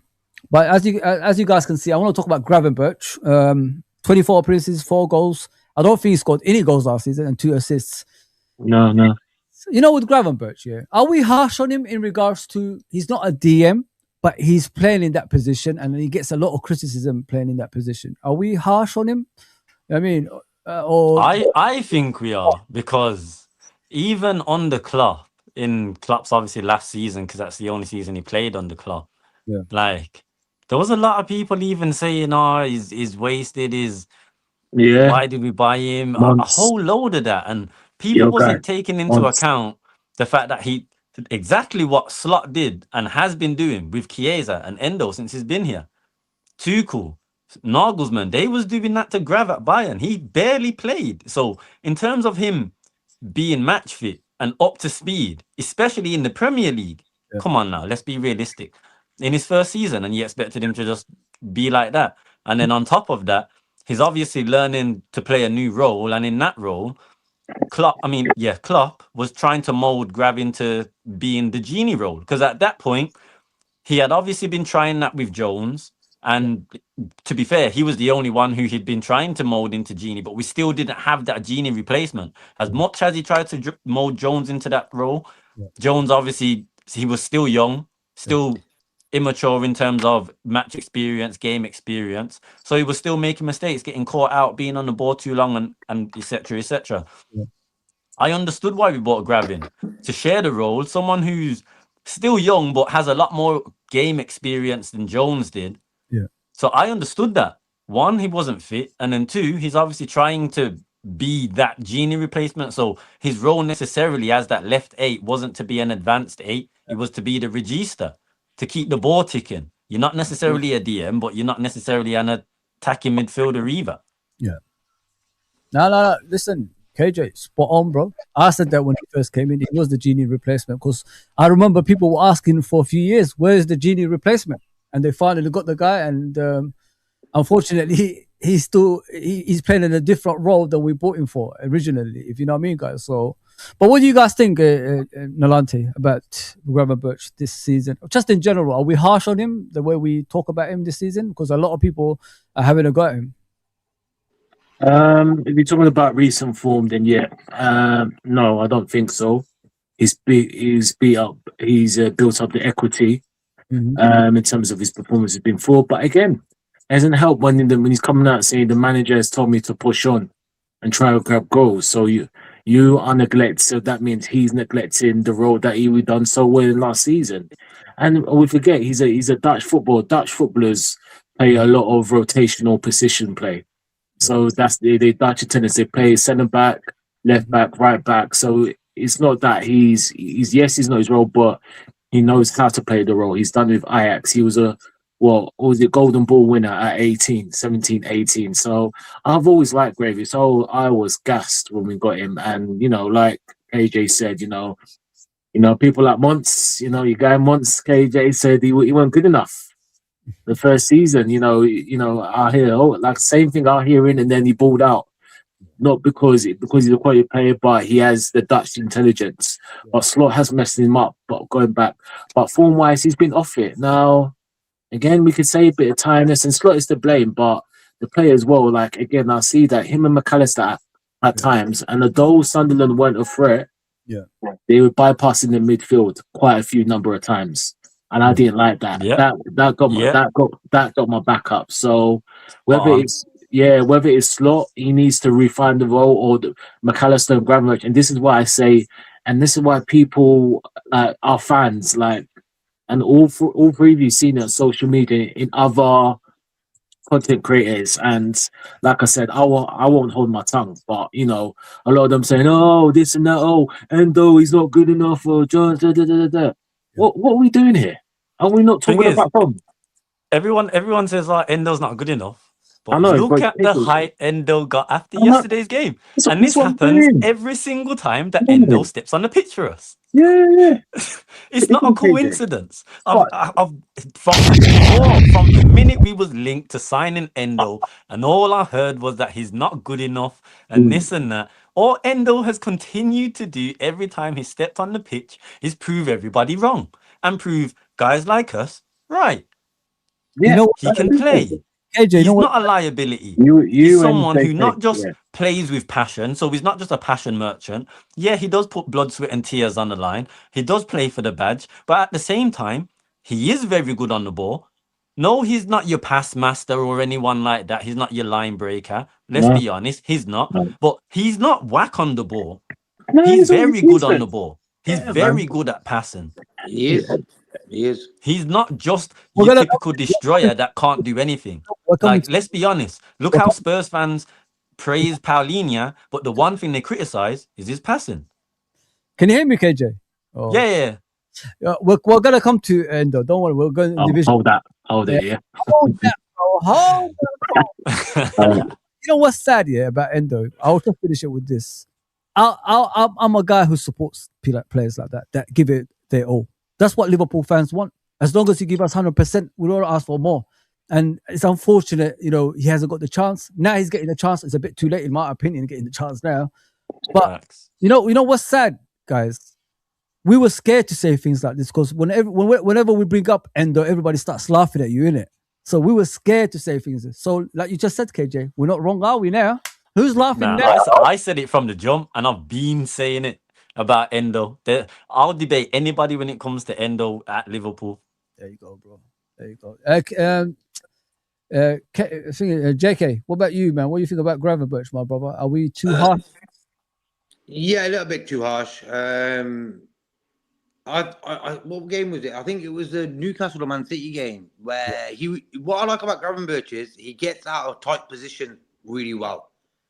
Like he'll have 2-3 guys on him and he'll somehow get out of it and move forward with the ball. I've seen more of that in his game. I feel he could get stuck in a bit more. Feeling that he's playing that DM sort of role. I reckon he can get stuck in more. In Holland, when he grew up, they used to play on the streets there in like little shoeboxes, sort of football pitches.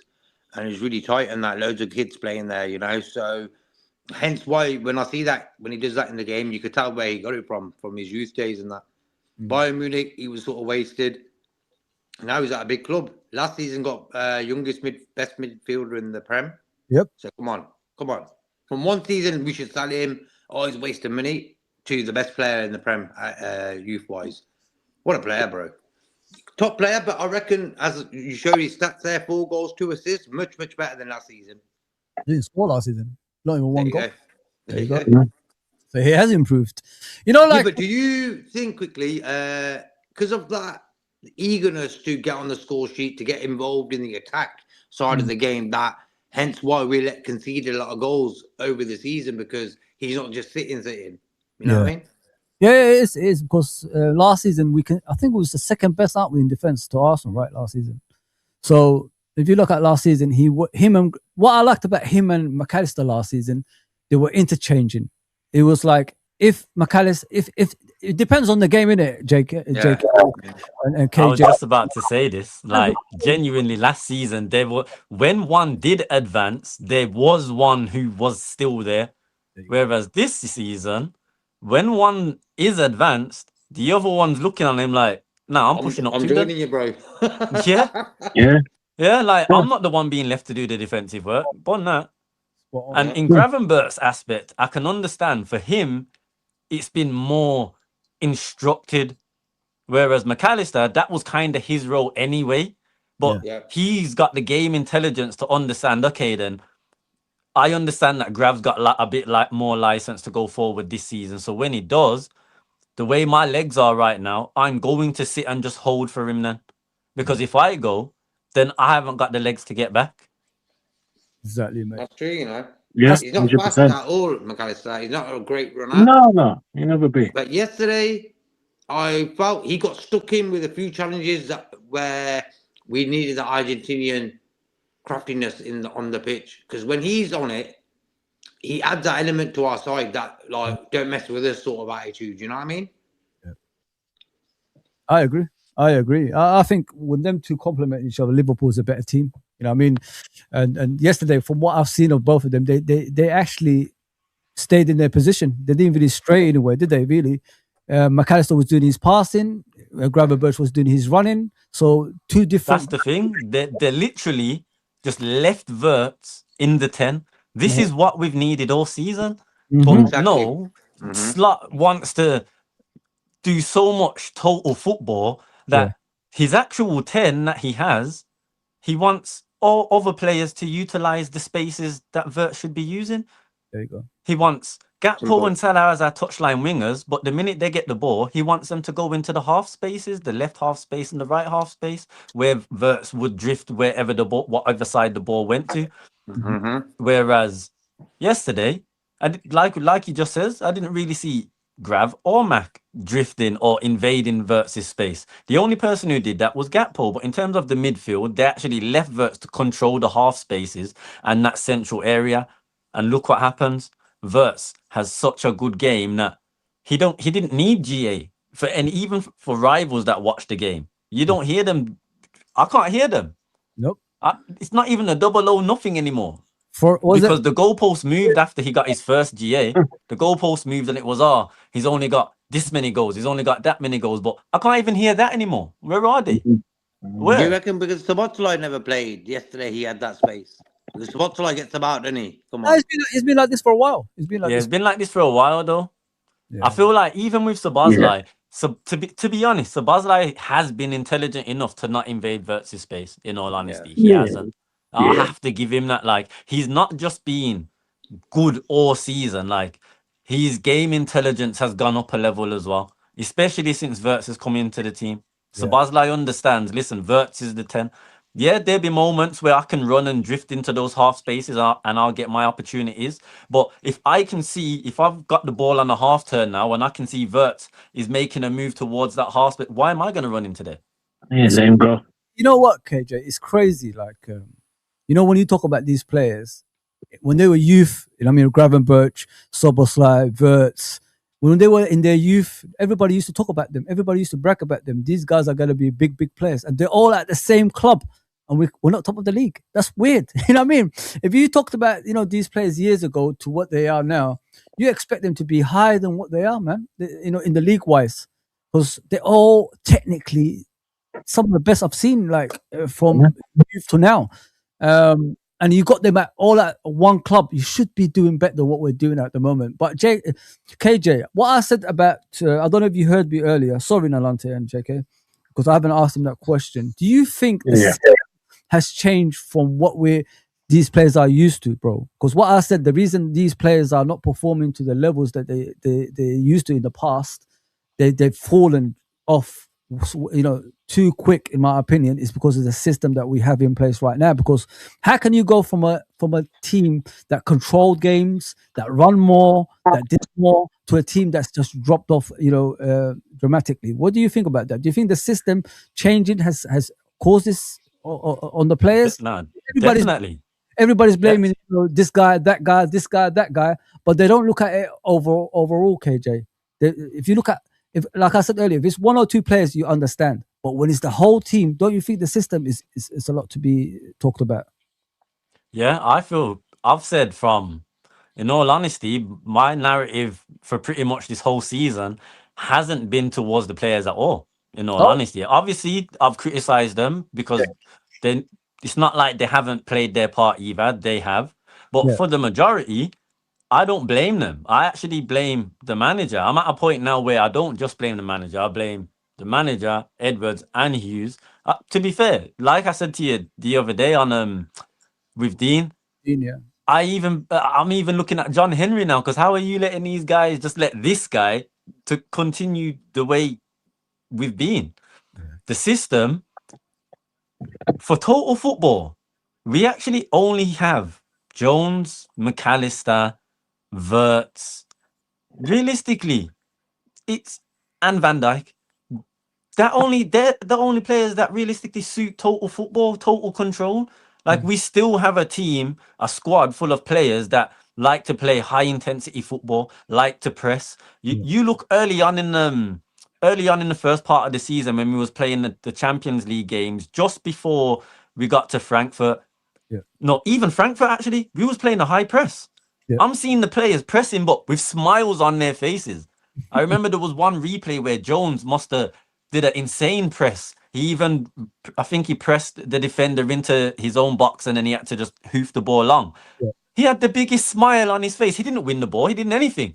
Just the fact that he was able to be in a high press and do part of what he does best, which is use his energy. He's not just a ball retainer. He's not just good on the ball. His progressive passes have gone up this season, but one of the things that Jones is used for is his high energy. So the fact that we've slowed everything down, and the players just look, you could see it in their body language, you can see it in their faces, you can see it in their play. They're not happy. They can't express themselves in this slow, sluggish play. When was the last time? We beat Karabag 6-0, but bar those scores, when was the last time we've been allowed to actually batter a team? Nope. Exactly. Nope. We're not allowed to score more than 2 goals. Yeah. And then when we do batter teams and then certain players score, the manager's not happy. And we can use Chiesa's goal at Karabag as the most recent example. But we can go all the way back to Leverkusen last season. Who got the 4th goal? Because Diaz got his hat-trick first. Who got the 4th goal? Because whoever got the 4th goal, he wasn't celebrating. And it's like, Cody, we're 4-0 up. We're 4-0 up, and you can't celebrate the fact that we've just killed a very good Leverkusen team. It's the arrogance. Who was managed by Alonso at the time. Yeah, we outplayed them. Guys, that's an achievement. It's not just a fixture, a game to be played. Yes, it's all that on paper, but that is still an achievement. Yeah, man. Different characteristics, different personalities. That's what it is. He's too serious because of his image. He's so trying to portray an image like he's serious. It's not good, bro, is it? Like, for me, you gotta. It's a Dutch thing. Yeah. Because you're making those players enemies. You know what I mean? You're making them like they're your enemies, and you shouldn't be doing that. You should be doing that. Harvey Elliott, Chiesa. You know what I mean? Even Robertson for a while. The thing is, you look from last season, Harvey Elliott gets the game-winning goal at the Parc de France in the Champions League. Chiesa saves your ass home to Sunderland. Endo, he was once you did actually start using him last season, he picked up this name, the closer. Endo's more than a closer, but why did he pick up this name, the closer? He picked it up for a reason. If Endo steps on the pitch, we don't lose. Game is done. Shut down. You're not scoring. You're not doing anything. But yet all these players that actually love the club, not just love the club, would play for the manager because of the club and whatnot, would run through brick walls for this manager and the club. Are all the players that have been disrespected? Spot True. on. All the players that have been Disrespect. moved on. KJ. Spot on. Disrespect, family. Exactly Disrespect. Kick to the curb.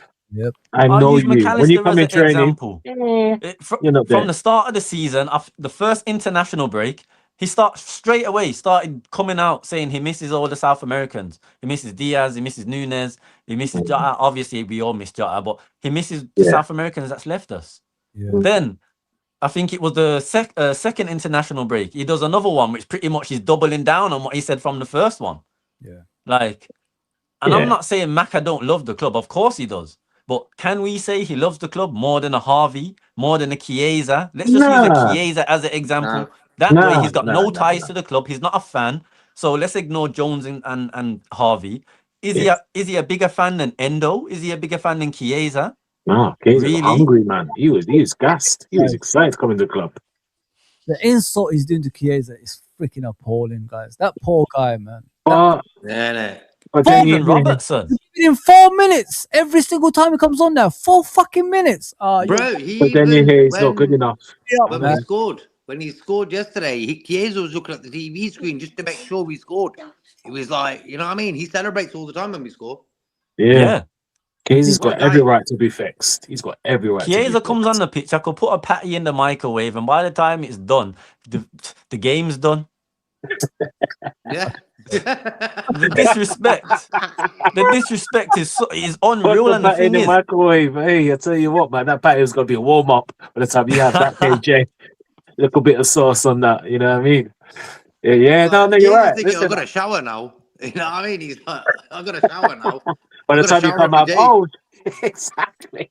And the thing is, Chiesa, apart from Salah, who's been asked to overcreate, Chiesa is our next least selfish striker or forward. Yeah. Wow. Because everyone says, "Oh, Salah's selfish," but Gakpo's selfish. Ekitike selfish. Look at how many times yesterday where Ekitike could have passed the ball off to someone. Don't get me wrong, he's a striker. He's got that arrogance to it, and I do love that about him. However, sometimes he needs to pick his moments, but he's still young and he's still learning that. So I'm okay to give him allowance on that. But you Gakpos who are more experienced, no. If that was Isak, would he do that? No, because he's a striker. He wants goals as well, and I understand that.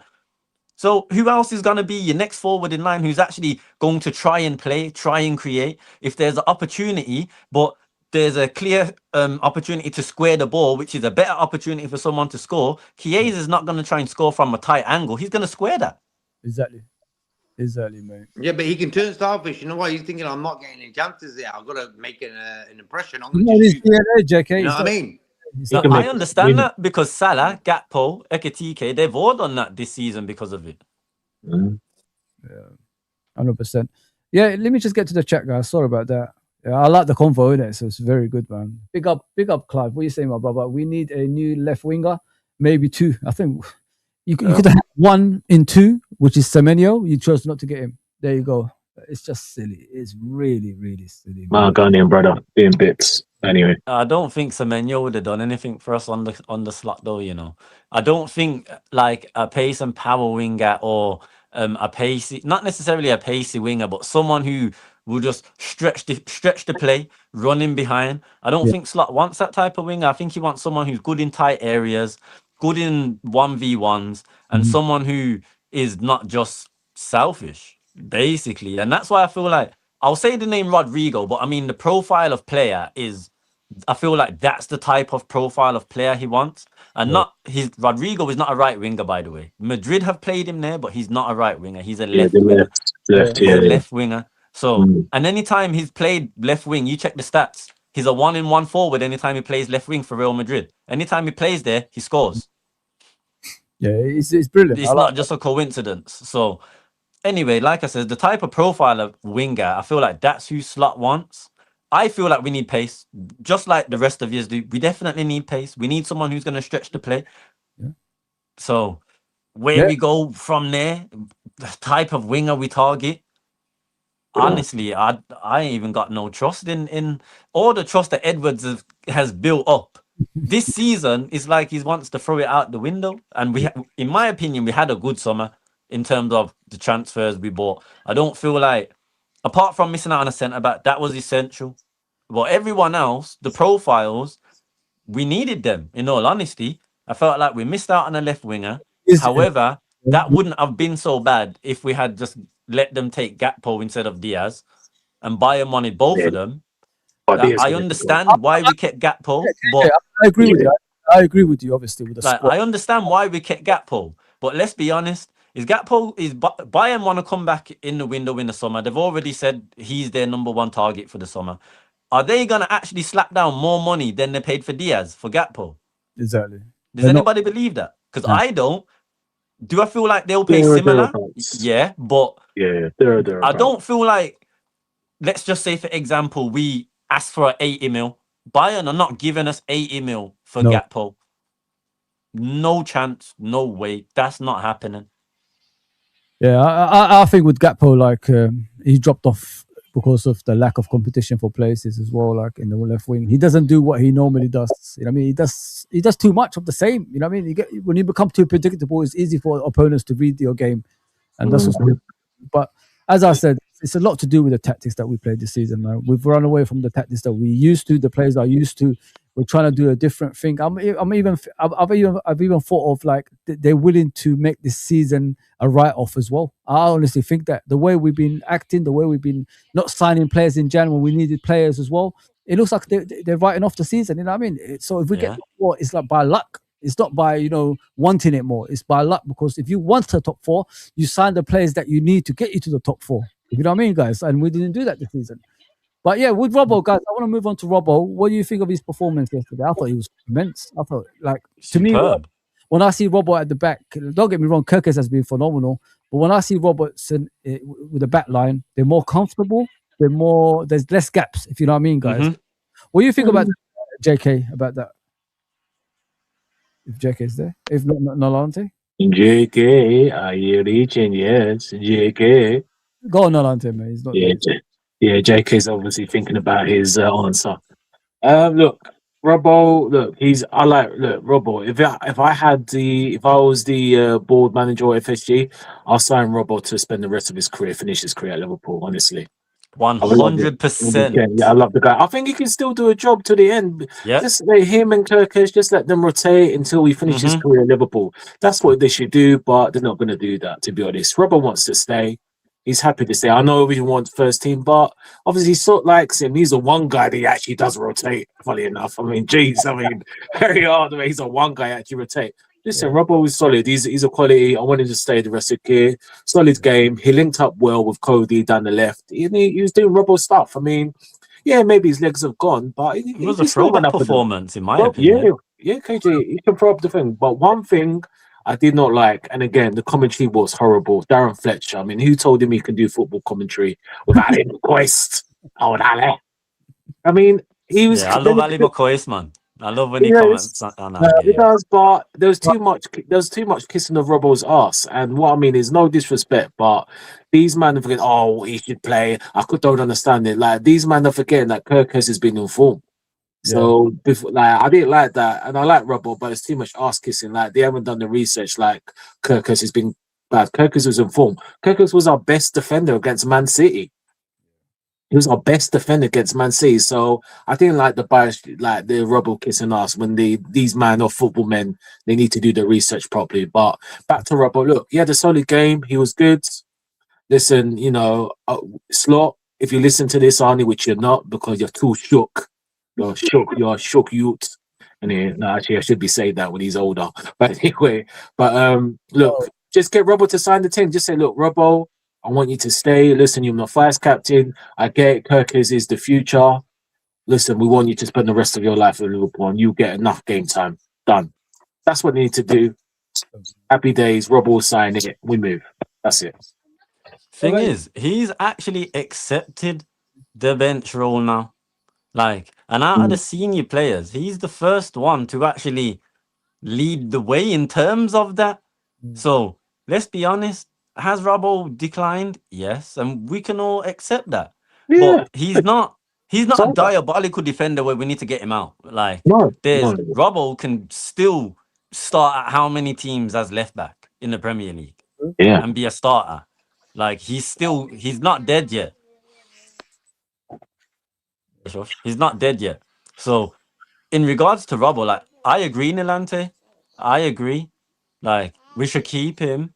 We should play him and rotate with Kirkes. Kirkes has been, like he says, he was outstanding against Man City. But why not keep Robbo for rotation games, League Cup games, Carabao Cup games, early FA Cup round games? Like, he's more than capable left back of doing that.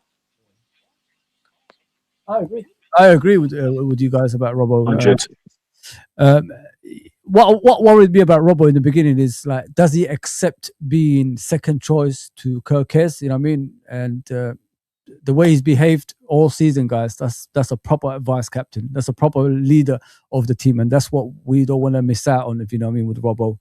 I just hope he stays next season as well. Him and Kirkes, you know, like rotating until Kirkes feels comfortable as a regular Liverpool left back, and learning off Robbo at the same time is what the club needs, to be fair, because Kirkes has improved, but he hasn't improved to the extent he's the finished article yet, because he's still got, you know, way to go. Because what Kirkes to do is, you know, cross the balls in, you know what I mean, like what he used to do back in the day when someone, oh shit, I don't know what did there when I don't know what's going on with this thing. Sorry about that, guy. Yeah, hell, man, what is going on with this thing? Let me minimize that. Sorry about that. Yeah, I mean, what's the line on there? Take it back.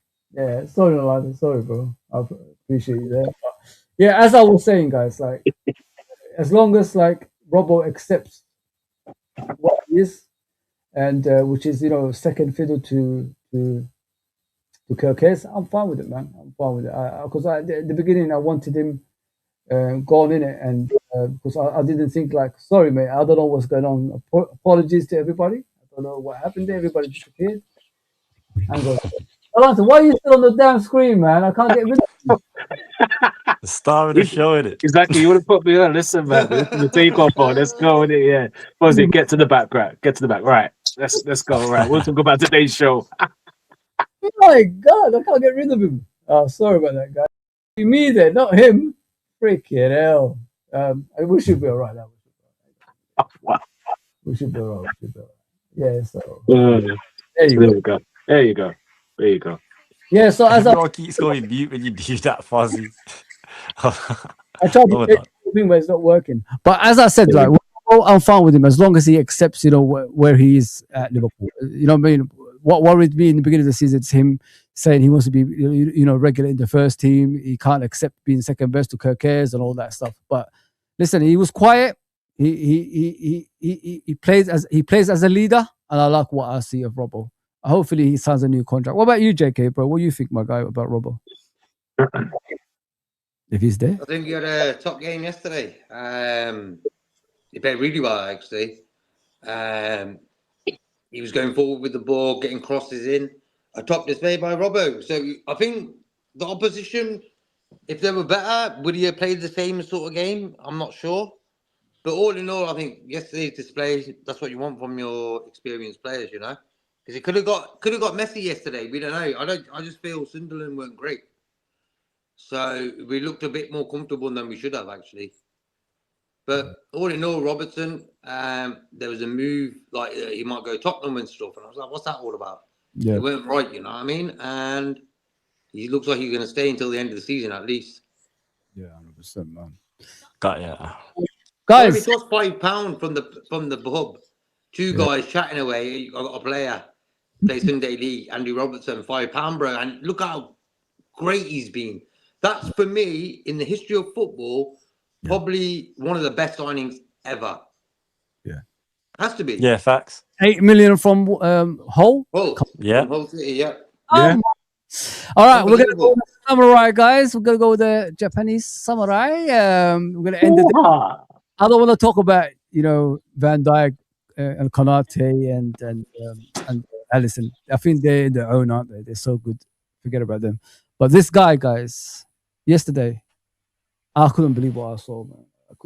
I was shaking for him. You know what I mean? I was like, because if he has a bad game, I know what people are gonna say. I know, but I thought he Yeah. was immense. I thought he was amazing. I thought what I loved about him is when he got that injury and he still stood up. You know what I mean? If it was Gomez, he would have left the stadium already. Oh, leave my guy alone, man. Leave him alone, buddy, man. Don't be doing that to Joey, man. Nah, don't be doing that Yeah, to you Joey. can't do got Joey Disrespect. G like that to be fair. Nah, disrespect, man. To Yeah, Joey that's G, man. dark. That's dark. That's dark. Yeah, man.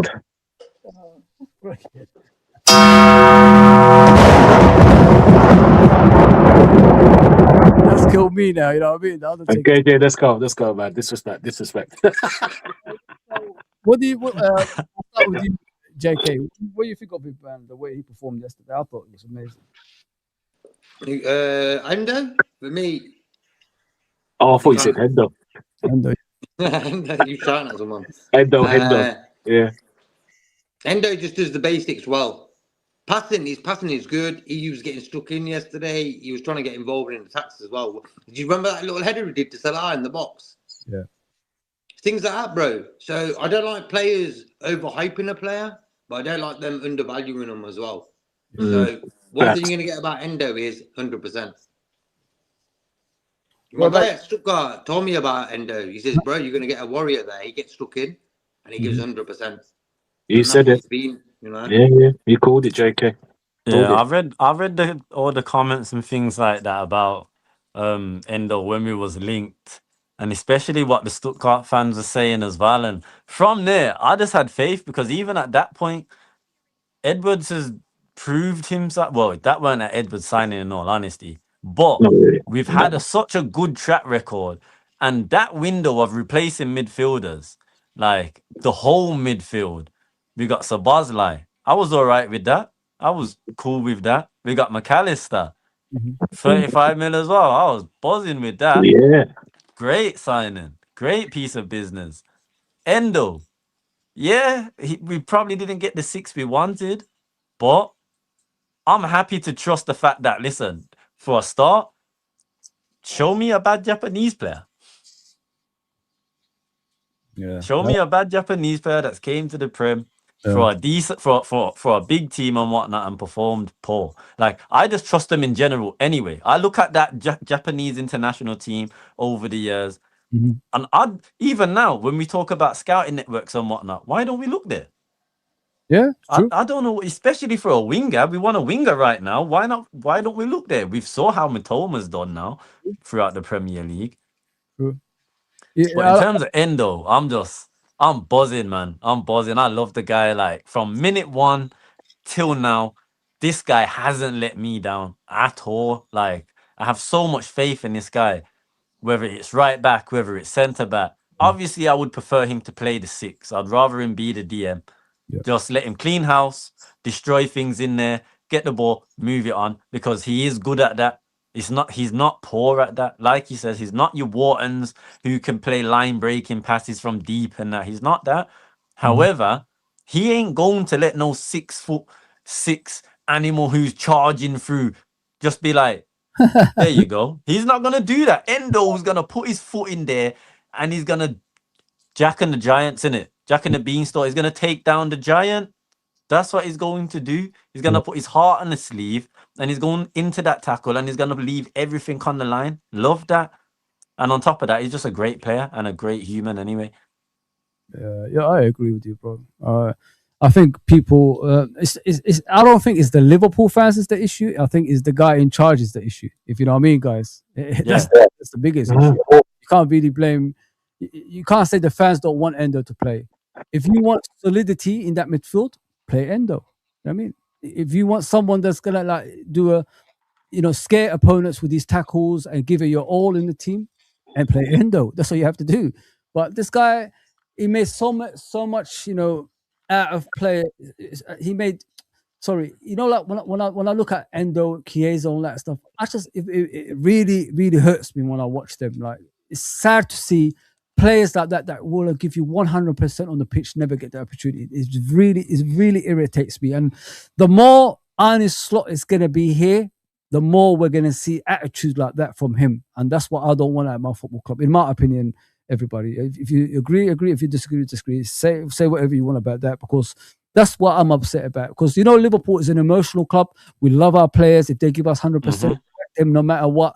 But when people do them wrong, like this guy is doing to them, we gotta have to ask questions, man. We have to say our piece. And do you know what's gonna hurt him, the head coach, after yesterday's game? We was right all along about Endo. You know what I mean? And that's something he didn't want to do. Because if Soboslai was there, Soboslai would have been the right back. Oh yeah, the usual boring stuff. Yeah. So now Endo is playing and did what he did. He's gonna, and he's gonna get the obviously the reporter's gonna ask him questions. Why did you play Endo in the first place? Look at the performance that he did. He doesn't want to hear things like that. That's why he keeps playing his own players every single time. Now he's got no choice but to play Endo if we need him. You get what I'm saying, guys? There's no longer, he can't play. Endo, Chiesa, give them an opportunity. They will take it. And look what happened yesterday. Endo took the opportunity. Right there. McAllister and Grav have been burnt out because he don't play Endo. Because he don't rotate the squad and give players minutes and players opportunities. And it's not just giving a player opportunity, but you're also giving McAllister and Gravenberch the rest that they need as well. Like, in all honesty, them two look leggy. They look like they need a break. Like, they've been ran into the ground ever since Slot's been here. So Bosley, if he wasn't a machine, he would have been ran into the ground. This guy is a bionic man, just like Haaland. Like, Haaland's a robot in a different way, but in terms of energy and free lungs and all of that, like, Szoboszlai is your bionic man in that aspect. And that's why you're lucky you got a player like that.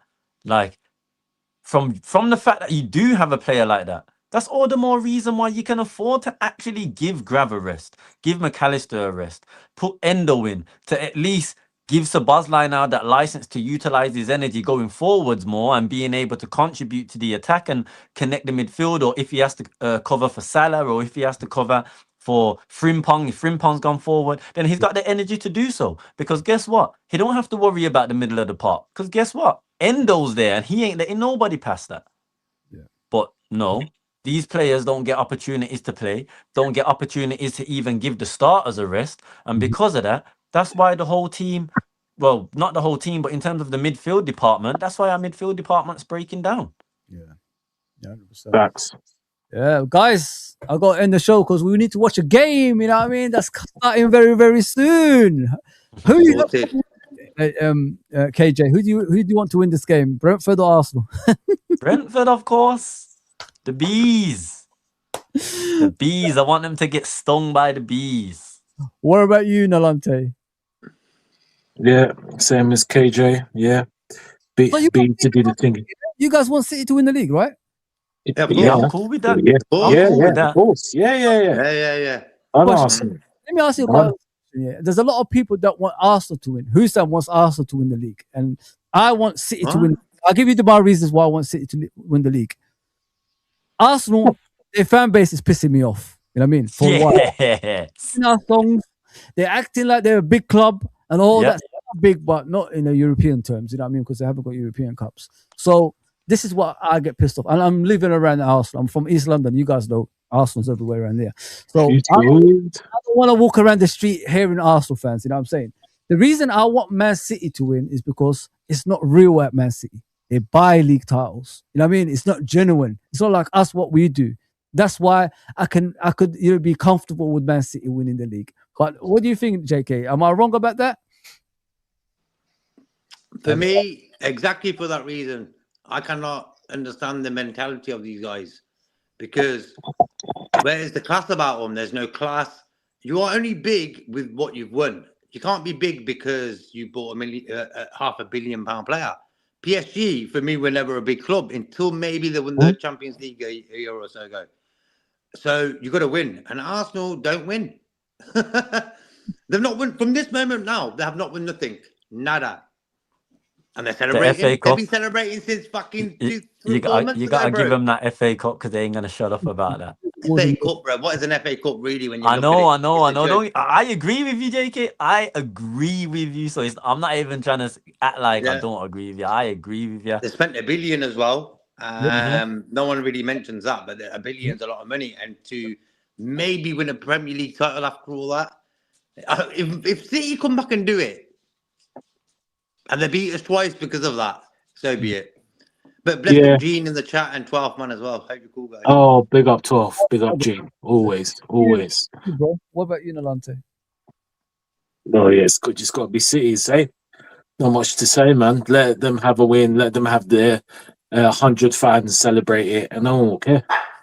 Give That's them the back. thing. They don't care, that's fine. After the final day, when City lift the Prem, no one ever cares. Yeah, just No one ever cares. Yeah, just let them do. And the thing is, let's be honest, the only reason why we care is because of City Pool. That's why. The rivalry, That's why. Otherwise, we wouldn't even care about the trophy lift on the end of the Premier League day, the final day. We only care because of our rivalry with City. That's it. That's it.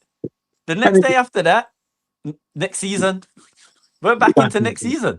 Yeah, life moves on. Yeah. They're just a little bit But talking. these Arsenal fans, oh my gosh. And you know what I can't stand about them? The way they talk about Spurs, is nasty. And don't get me wrong, Spurs are Spurs. I can understand it. But then, look how they've been talking about your Villas this season. Mate, if we're going to be honest, and you're trying to little man Villa like they're Spurs, Villa have won league titles. Yeah, they might not have won a Premier League since the Premier League, but they've won league titles. They got a European Cup. They are a big club. Big things are going. Like, they are a big club. You can't say they're not a big club. They are. It don't matter where they are right now in terms of they haven't won anything in how many years and whatnot. But same way Arsenal like to use their history is the same way that you can't be a hypocrite and contradict that when it comes to other teams. Then Spurs have more European trophies than you. Way more.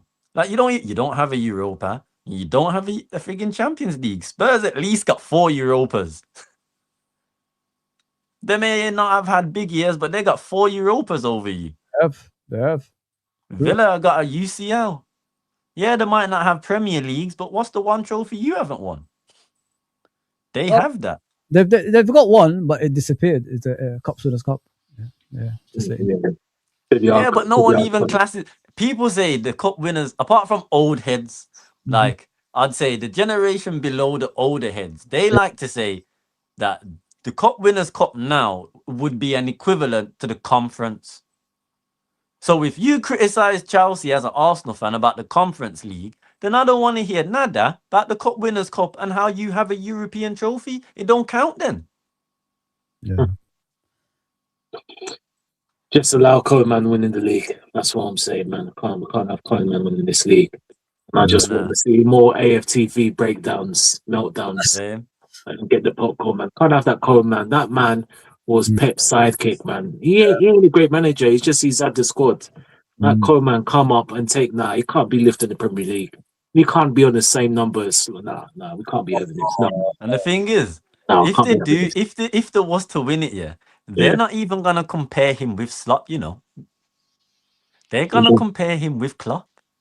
I know. Yeah. The hype will go on. Arrogance of them, the ignorance of them, they make me sick. Yeah. Fortunately, we flopped. We didn't do our job, so we got do Blue Moon and all that for a little while, and then after that, we can just say, thanks a lot. We move. Can't believe it, man. That 21 this season. It just shows how much of a shambles our season is. It's just still embarrassing, honestly. This is these men better do it. Yeah, these men better win big games. They better do it, Nalante. They better win. They better win big games, and I'll forgive them, and then all will be forgiven. We have to win big years. I'm still not forgiving no one, but we have to win big years. No, I'm not forgiving. I ain't forgiving Slot. I ain't forgiving Van Bronckhorst. Furthermore, I'm not even forgiving Hughes and Edwards for turning down Heitinga. Oh, Because did he? if that's the guy that the players Yeah, I enjoyed the heard they most, and told it's it that. But I think they need to, if Slot puts his foot down, they'll need to get him back now. Tottenham have gone. Frank is gone. So I had to go. Yeah, I mean, we've got another chance. So they need to just allow it. Unless the sack is sort in the summer. That's the only thing I can think of. they don't want to do the payout though. They don't want to pay out the 10.5 mil. Well, it's got to be one or the other. Okay, Janice, because you can't have one way or the other, man. Because otherwise, boy, Listen, they'll be right. criminal not signing Gahey as well. Absolute criminal, man. We should have signed that guy. We should have signed him in the transfer window. He was wearing a Liverpool tracksuit. Now look at him. He's playing for fucking City, man. But but this is the thing, Fozi. Again, you've got experienced people like Hughes and Edwards. They know what they're doing. So they just assume that, say, oh, he wants to come in the summer. Of course, if Man City come and give him free bag, 300k, and say, yo, yeah, listen, we need you. Of course, he's going to say yes. I don't blame him. Yeah. I don't blame him, man. We didn't do our due diligence. We just assumed again. And the thing is, it's not as if we had other defenders that were really on, then fair enough. But you know, like you said, you wanted him. He was wearing the tracksuit. He's like Fekir all over again. Yeah, like another Fekir over again. It's a madness. It's a madness. Homegrown. Where's For the me, homegrown? the Gahey one, we should have got him in the summer in it. Like he should There's no have excuse. I been. don't care. He People should have been allow it. higher on the short list. Like I felt like we should have got him before we got Isaac, because after we signed Ekitike, Frimpong, Verts, Kirkes, after we signed them, we still had Darwin at the club. So technically, we still had two strikers. Diaz was still there as well at that point. So we had Gakpo, we had Diaz, we had Ekitike, we had Darwin, we had Chiesa, we had Salah. We had the 6 strikers. Everyone was saying in the summer, we need 6 forwards. We need that depth. We need 2 in every position. That's what we had last season. We need to run that again. Yeah, we don't mind if we lose one. We need to upgrade on one. That's fine. That's fair. From before even the Jota incident, we all had an inkling Darwin was going. So he was the one that would have gone. How it played out, how it happened, God rest Jota's soul and his brother. Obviously, unforeseen circumstances. So because of that, we then 1 minute. Sorry, so because of that, we still had 6 strikers. We still had Darwin instead of Jota, because I believe obviously Darwin would have left and we would have got Jota, and only Hugo or Isaac would have came in. Yeah, I think it would have been easier. This is for you. This is for you, KJ. Spot on everything you said, bro. I agree with you, mate. You know what? With me, they say I'm negative. No, I'm a realist. You know what I mean? Dave intentionally destroyed our season, in my opinion, man. You know what I mean? You got rid of a lot of players and brought in less players. The math doesn't add up there, and the squad ain't nothing. You know what I mean? So this is for obviously KJ. It says spot on, of course. I agree with you 100% on his question. Could it be this growing culture of disposal? Is it disposal? I can't even say that word, man. Of disposable players. And respect. Some show them and each coach as a reason. We should such upheaval and uncertainty. What do you think about this question, bro? Sorry, I read it in a weird way, but you could see it. Big up 12 every time, man. Big up. In response to that question, I actually agree. Because at the end of the day, we're all humans, even the players, they're all humans. There's only so much disrespect that a person can take, because that's how I'm going to see them first before I even see them as a professional football player. I'm going to see them as a person, a human. Like if I was in their shoes, if I was Chiesa, if I was Endo, I'd be losing my mind. In all honesty, I wouldn't be acting like Endo. I'll be honest. I would have crashed out like Salah did. Yeah, because they're good human beings, my friend. They're good human beings. They're pros, the hard-working pros. That's why I miss Klopp, guys. That's why I miss Klopp more than anything. Same. I miss the human aspect of things. Thank you, bro. Thank you. It's not just man management. Like it's the human element of stuff. Like, you can see things. Yes, this is your job. I understand it. It's a high pressure job as well. I understand that. Results, it's a results based business. I understand that. But at the end of the day, you're not using robots, you're not using AI, machines, anything like that. You're using actual people. Yeah. Yes, they're professional footballers and they're paid a high wage for their services, for Yeah. their customs. Yeah. I get it. That's what they do. They get paid for that. But at the end of the day, they sacrifice so much. Like, half of the time they're away from their family. I know this firsthand. My brother's a professional footballer. Yeah. Like, if he didn't get his move to Burton now, I ain't saw this guy, like, not recently in terms of, but I mean, I ain't saw him since he left my mom's house at age, what, 16? Like, obviously I see him when he comes down and things like that, but in terms of living, I don't see my brother like I used to. So in terms of these professional footballers that are playing in the Premier League, that have more competitions, more things to, more countries to fly out of, more teams to play and whatnot, they're spending less time with their families as well. Yep. And then they come into work and then they have to sit on the bench. Every Game in, game out, game in, game out, week in, week out, month after month, season after season now for some of them. And then when they do play, 4 minutes, 3 minutes, Jeez. 2 minutes, and you expect me to be happy? Really? Nah, man. Nah. Let me just read out the comments, guys. Issue is going to become reality when there is no Champions League football next season. Who is going to want to come and play Europa League? Less revenue. I can see VVD, Salah both going in the summer to save wages. That's what our owners do. Saving wages is what they do. You know what I mean? Because if you're an ambitious club that wants to win league after league after league, you don't behave like we behaved this summer. I'm sorry. They've already come out and says, we're that financially good, even without Champions League, we're fine. Of course, yeah. Even wages, even wages, we're fine. They're not. Yeah, well, they've like, listen, Fozi, we was on 4 losses, and I said to my friends in a group chat, I think I even said it on streams. Yeah. If we, at that point, I says, if we lose, if we have 7 losses, I'm writing off the season. I'm writing off the season. I'm a fan. I can say that. I can say that. Yeah. But in my mind, if we, even 6 was a stretch. However, I've saw City on 2 occasions. Well, on 1 occasion, win it with 5 losses, 4 draws. Then I saw them go and do it the season before us with 6 losses, 5 draws. I saw that. And that wasn't prime City. That was a declining City. We're not declining at that point. Yeah. We're on the rise even more. So for this season at 4 losses, I was confident still, like, yeah, we can go win this league. However, if I see 7 losses, it's done. I'm writing off the season, the Premier League season. All cup competitions I'm still involved in. I still have my stakes in. But the Premier League, if I see 7 losses, it's a write-off. Write-off. Well, 8 So for me, it's been a write-off. And then all the club has shown me is they're thinking the same thing as me, but they in a position where they shouldn't be.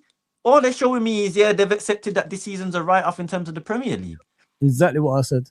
And the fact that they've come out now and even said we're that financially good that even without Champions League football next year, we're fine. We don't have to worry about. We can still keep all of our squad and play Europa League football next year. That's how good we are. For me to hear that, well, to read that, yeah, I can write off the season, but you can't, and you're actually showing me that you write off the season. So, KJ, was I wrong about them? There you No. go. I was never wrong. I told these people way in advance they're not interested in winning league after league after league, because the more league titles you go for, the more you have to spend, and that's their kryptonite. They don't want to spend. They don't want to like refresh the squad every season, guys. That's the whole point of this ownership that we have. If you listen to the baseball team, their fans, they will tell you exactly what we're saying right now. Their baseball team is in a similar situation where Liverpool is. They don't win championships consistently. They wait, they scatter it around, and that's what they like to do. And it's always going to be like this as long as they're here. And like KJ said, they've already said it this season. They're willing to write off this season to start again. You know what I mean? This is like, I don't want to play Europa League football. My football club Mm. is one of the elites of the elites in world football. Do Top you think, dogs. you know what I mean? Do you want to be in the Europa League? Listen to that damn tune every week? No, Oh. not even that. Guys, where can people find you, man, before we get out of here, man? Because there's a game that's about to be starting very soon. Go on, Nalante, bro. Yeah, obviously, big up my brother KJ, big up Hey, JK and KJ, big up good seeing you KJ, you know what I mean? And obviously Foz, big up everyone in the chat. I'm gonna be doing little bit. I'm gonna be doing little videos on my YouTube page, Neelance.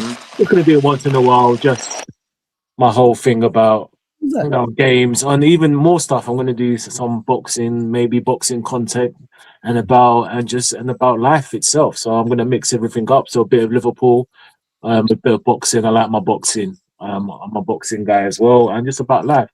And yeah, and you see me on Liverpool 12th man. Big up 12th in the chat. So please, What? guys, Big up tough every time, man. yeah, so please go like, share, subscribe. So that's where I'll usually be on Liverpool 12th man. My own thing is just my separate thing. And yeah, with JK and Co. So yeah, big up everyone, man. Big up the chat. What about you, Yeah. JK, brother? Go for it, bro. Same as, bro.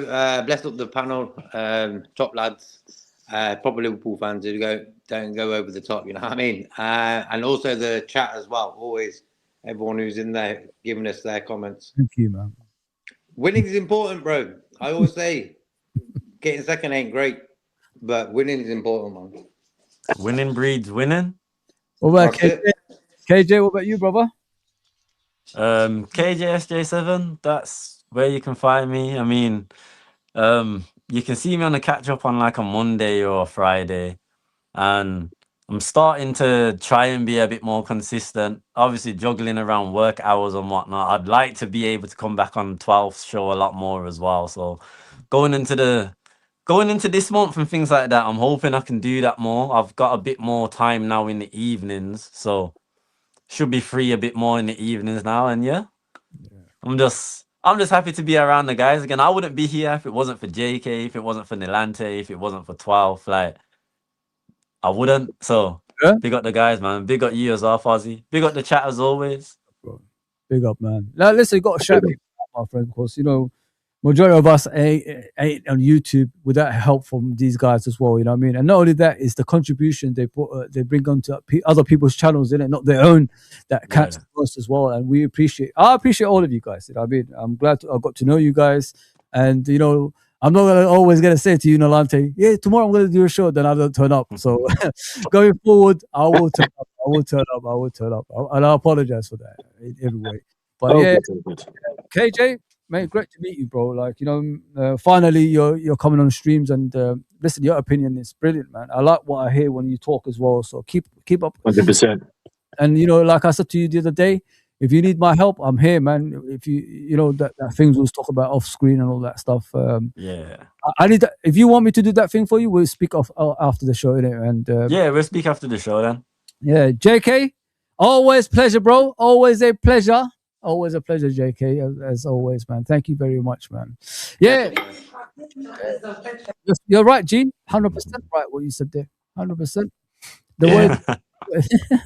The way they treat teams and all that stuff is 100% right. Guys, like, share, and subscribe. Please subscribe to my brothers. Obviously, 12th man.